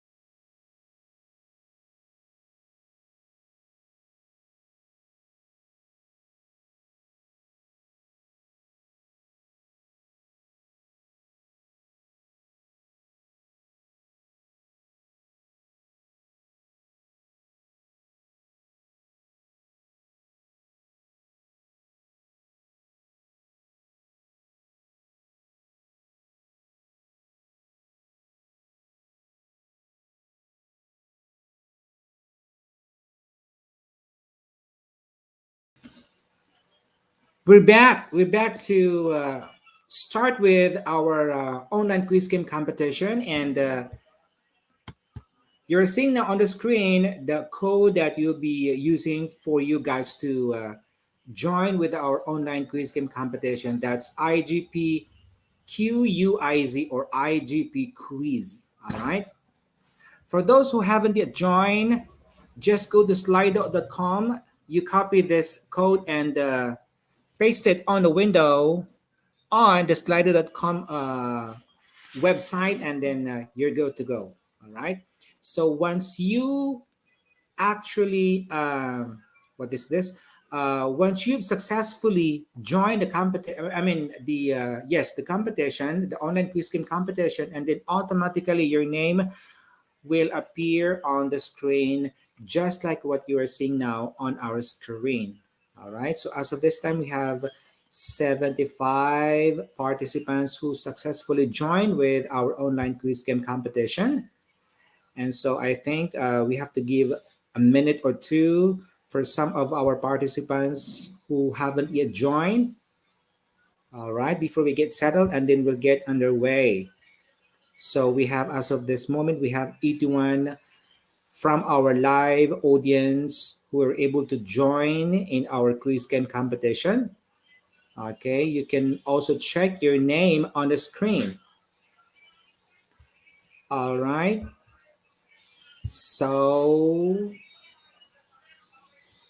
all right, in just a few minutes, the competition will begin. All right.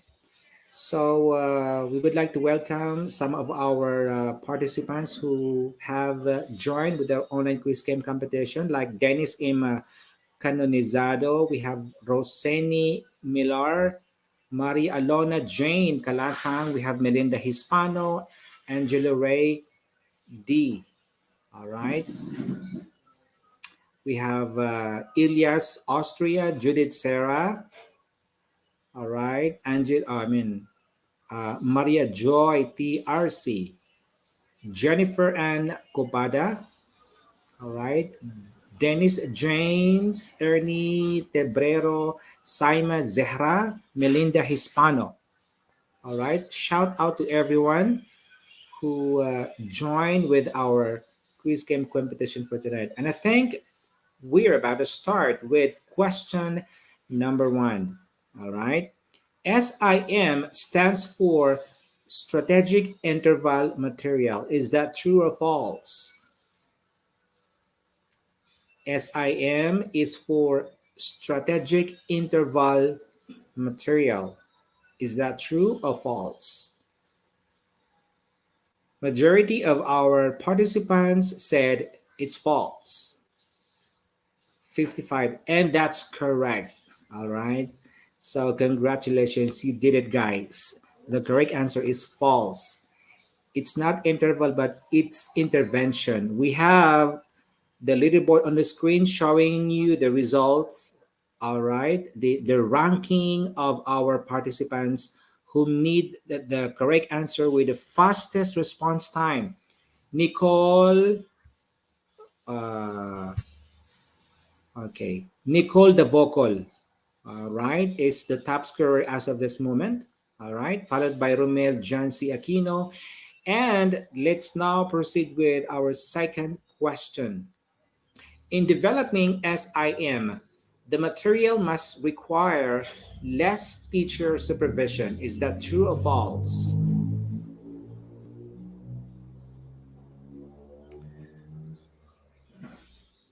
There you go. And Slido is now tabulating your score. Majority among you guys said true. And let's check whether your answer is correct. Slido.com, please show us the correct answer. It's true. Congratulations. All right, 59% of our participants really got the correct answer. That's true. It requires less. All right. So we have leaderboard showing on the screen. This time we have Richard Ardenio topping the rank, followed by Ilias Austria. We have Roselier Cabasag and Romel Jansi Aquino, and we have Maggie Barbado. All right. Anyway, don't worry. We still have 8 remaining questions. For question number 3, aesthetic view of the material is important over its content, durability, and accessibility. Is that true or false?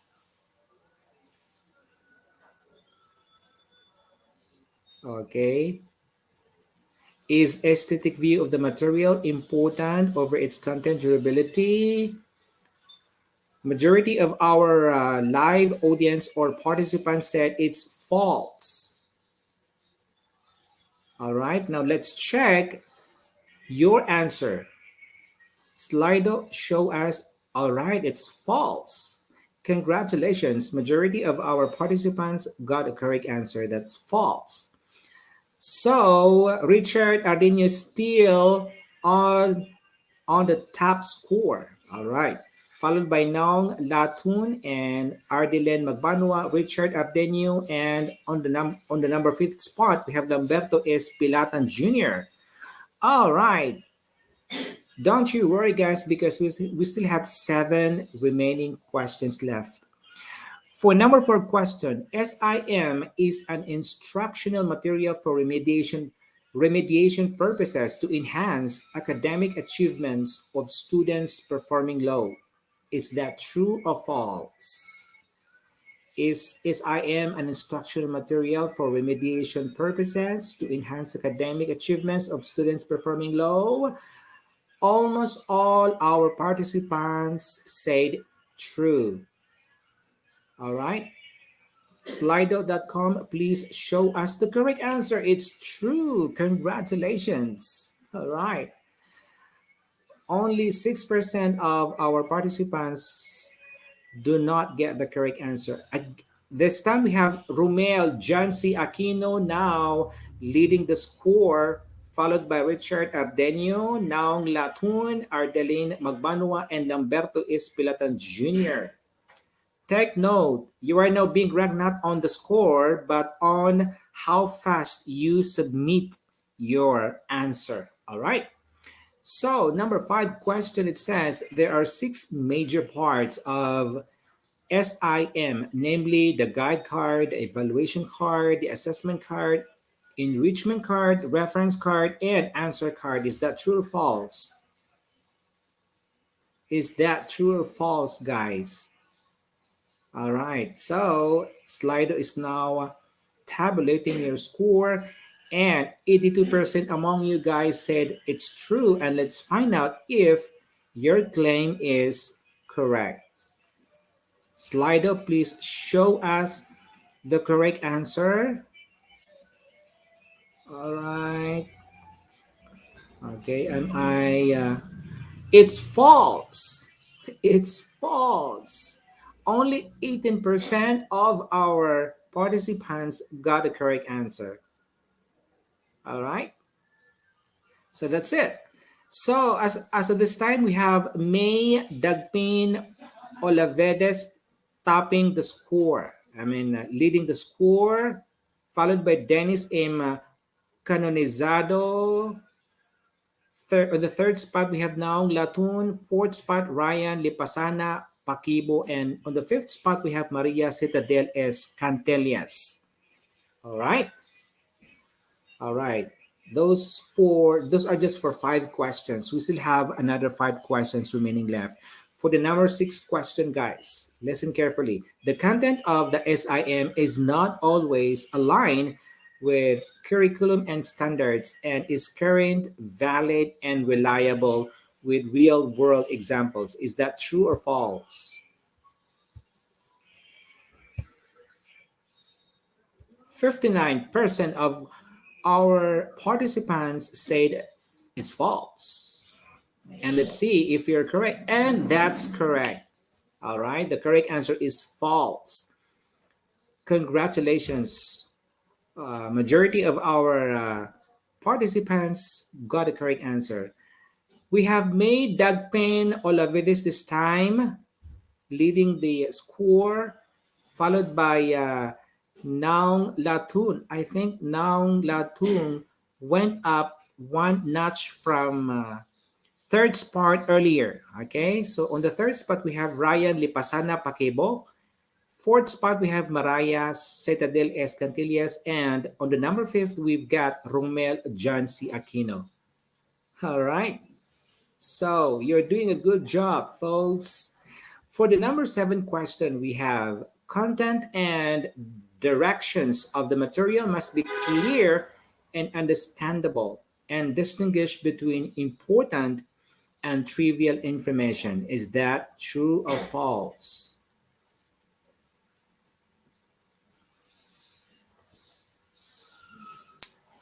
All right, 99%, almost all of our participants said it's true. Only 1% of you guys said it's false. Now let's find out which one is the correct answer. Slido.com will now reveal it's true. Congratulations. Most of our participants got the correct answer.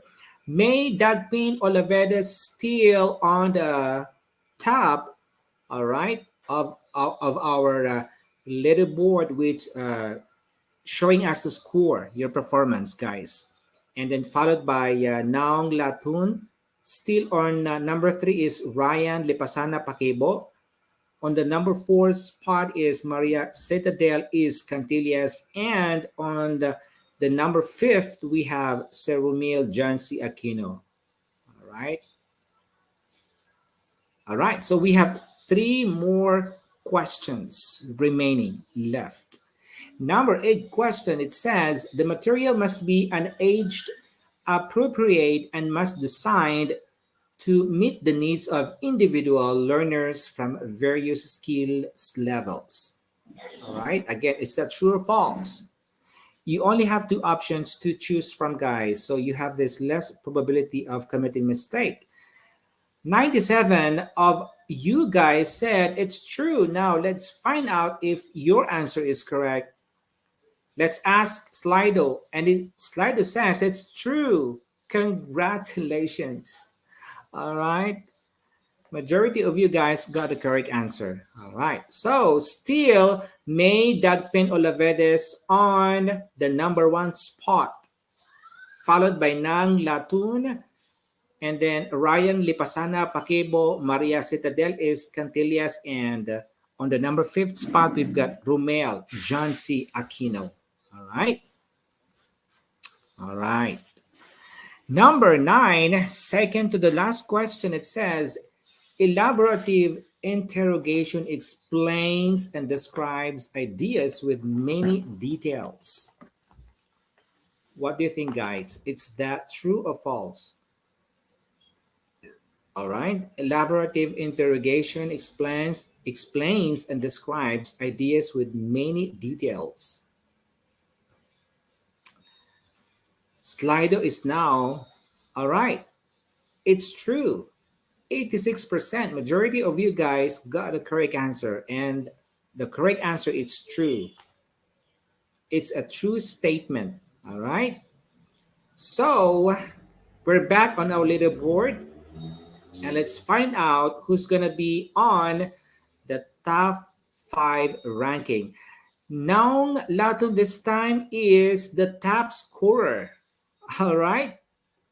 Followed by Ryan Lipasana Pakibo, and on the third spot we've got Maria Citadel is Cantillas. On the number four spot we have Romel Jancy Aquino and May Dagpin Olavedes on the fifth spot. All right. So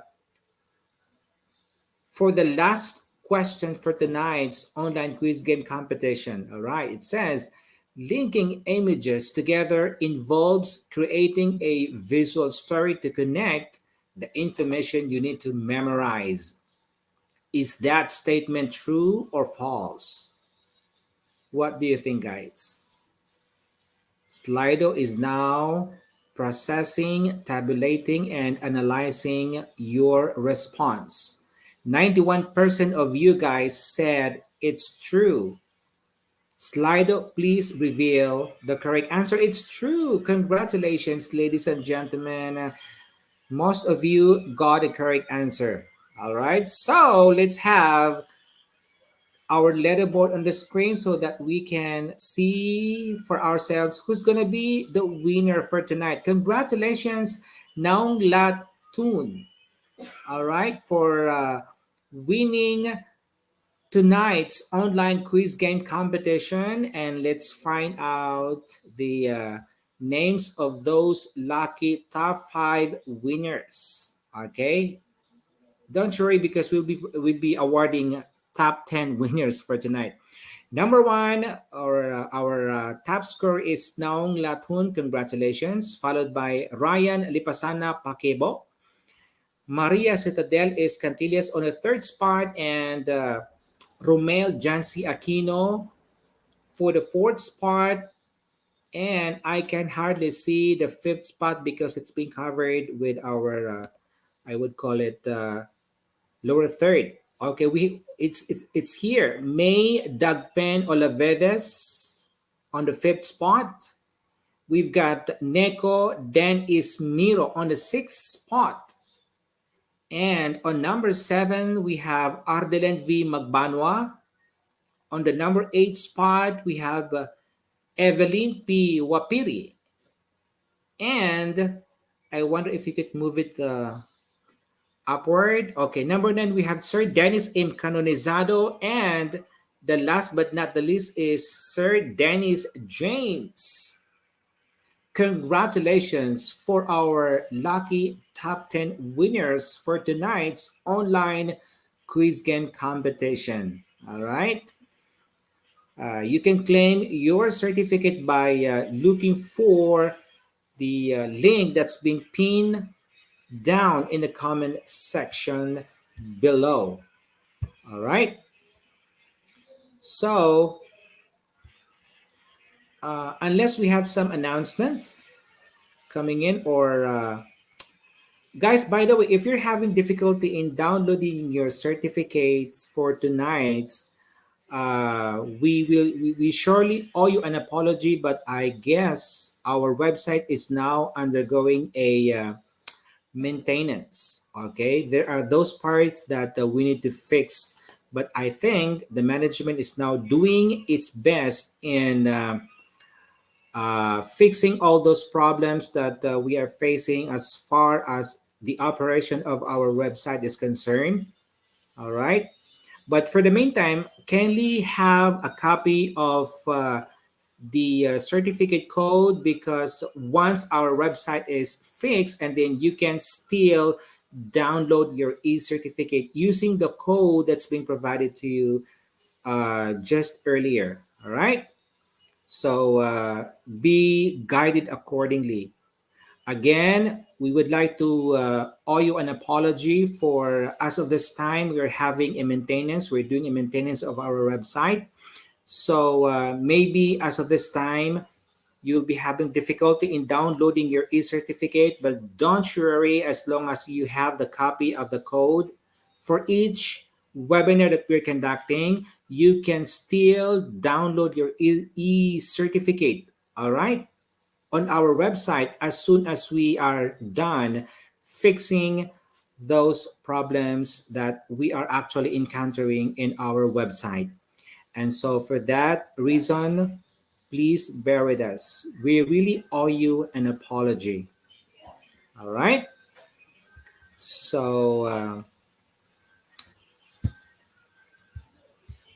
so I think that's all for tonight, Sir Showman.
All right, so we're back to take some questions submitted to us by our live audience, and our speakers will join us again to answer the questions you guys posed just a while ago. All right, so let's call back our speakers for tonight. We have Ma'am Lori and Sir Pipito Domingo. All right.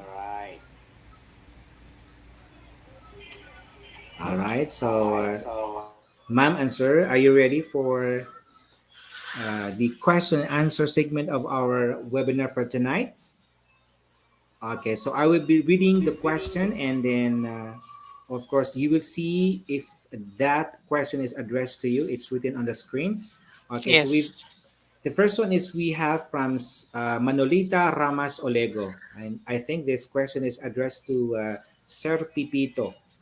What is the similarities and differences between strategic intervention materials and modules? Is IM DepEd's ongoing practice? Was there a training and material allowance for the teachers? Sir. Okay. Thank you, Ma'am Monalita Ramos Oligo, for that question. So let's answer first the first question. So, what is the similarity and differences between strategic intervention material and modules? Okay, so we have already presented a grade or a table wherein it shows actually the difference between sim and modules a while ago. But the best I think answer for your question is that in SEAM, we are actually just focusing on single topic. Okay, unlike in module, we are actually compressing many topics or competencies or skills. Okay, that the students are intended to learn. Okay, but in SEAM, we are just focusing actually in one skill or competency, or to be specific, we're just actually focusing on one topic. Okay, or one lesson. Okay, and the second question I think is STEAM depends ongoing practice? Yes. Okay, we are actually still going, or should I say, using this practice in DepEd. And tell you honestly, we can use actually this for promotion. Okay, because it is included in other best practices. Okay, wherein teachers in other school can adapt, okay, that material. And was there a training and material allowance for the teachers? In our division, yes, there was. Okay, there was, or there were trainings actually for, okay, sim or in developing sim, or even workshop in developing sim. But I am not that sure if there is, okay, allowance for the teachers, unlike for action researches that we conduct. Okay, wherein action researches are funded by the Department of Education. So I think sim doesn't have doesn't a lot, or in developing sim doesn't a lot some fund for teachers. All Yes, right. I hope I answered your question, Manolita Kiramas Oligo, correctly, and I hope I satisfied you rather. Yes, you answered it well, sir. You answered it well. But I have a follow up question. Is this sim now a part of the DepEd curriculum and it's being required among the schools? I mean, the secondary schools here in the Philippines. We are actually encouraged, sir. We are encouraged to I develop see. SIM. Okay, we're encouraged to develop SIM because we have actually guidelines on it. Okay, in developing SIM, guidelines and instructions as well So in developing SIM. does that mean is it you guys who initiated this kind of best practice? Yes, it's the Is this your teacher actually. invention? I see. Yes, So, yes. congratulations. Congratulations for having such a good practice. I hope this will be replicated with with the other schools around here in the Philippines. All right. Yes. So, we have from Ma'am Zara Hayes. Hi, Ma'am Luri. Do you have sample lesson plan applying any of those techniques? Hello, Ma'am Zara. Thank you for your question. Do you have a sample lesson plan applying any of those techniques? Actually, these techniques are really intended for students. So it's up to them if what techniques they're going to apply or utilize um, in their in their learning. So I think sample lesson plan is not doesn't go with it. So it's about the students. It's their choice on how to apply, on what techniques to apply in learning. All Yes. right. Thank you for your immediate response for that question. All right. Thank you, sir. So we've got here from Robert Agner, and I think this question is addressed to Sir Pipito. What are your thoughts on SLM using pivot for a format?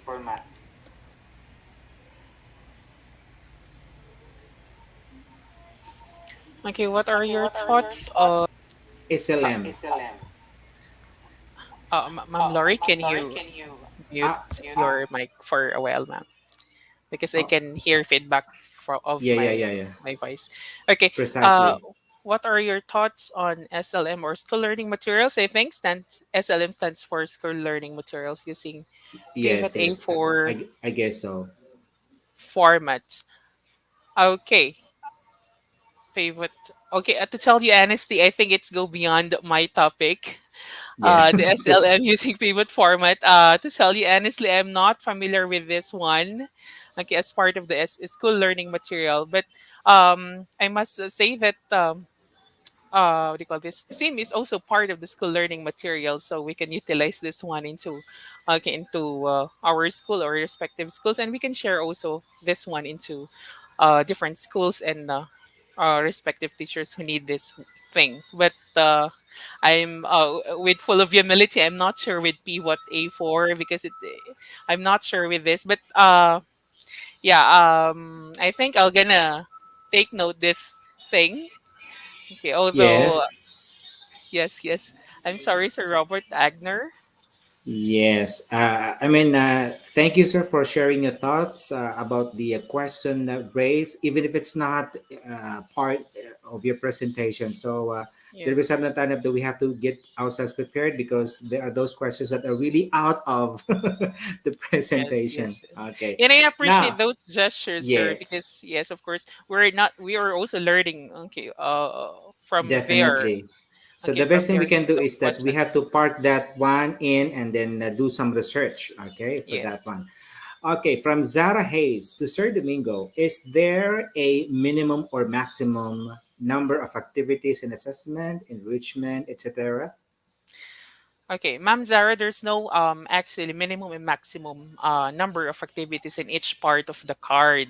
Okay, it just depend on you. Okay, let's say for instance you decide that the activity or the sim will run for a week or for 2 weeks. So therefore, you need to maximize. Now, we teachers need to maximize the time. Okay, the time where the students could possibly finish. Okay, the Yeah. activity. So it's up to you.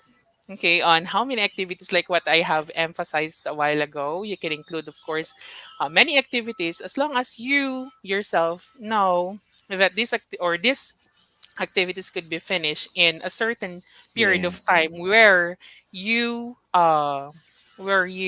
actually expect the students to finish or pass okay the sim okay to you. Yes. And that also depends on the time frame of the Yes, delivery of the exactly, lesson exactly, sir. per Okay, the week. time frame, you get the correct term. Yeah. Okay, because we set Yes. already the time frame. Okay, we must Okay. have the time frame. And that is also being manifested in our lesson plan. All right. Yes, yes, sir. Okay.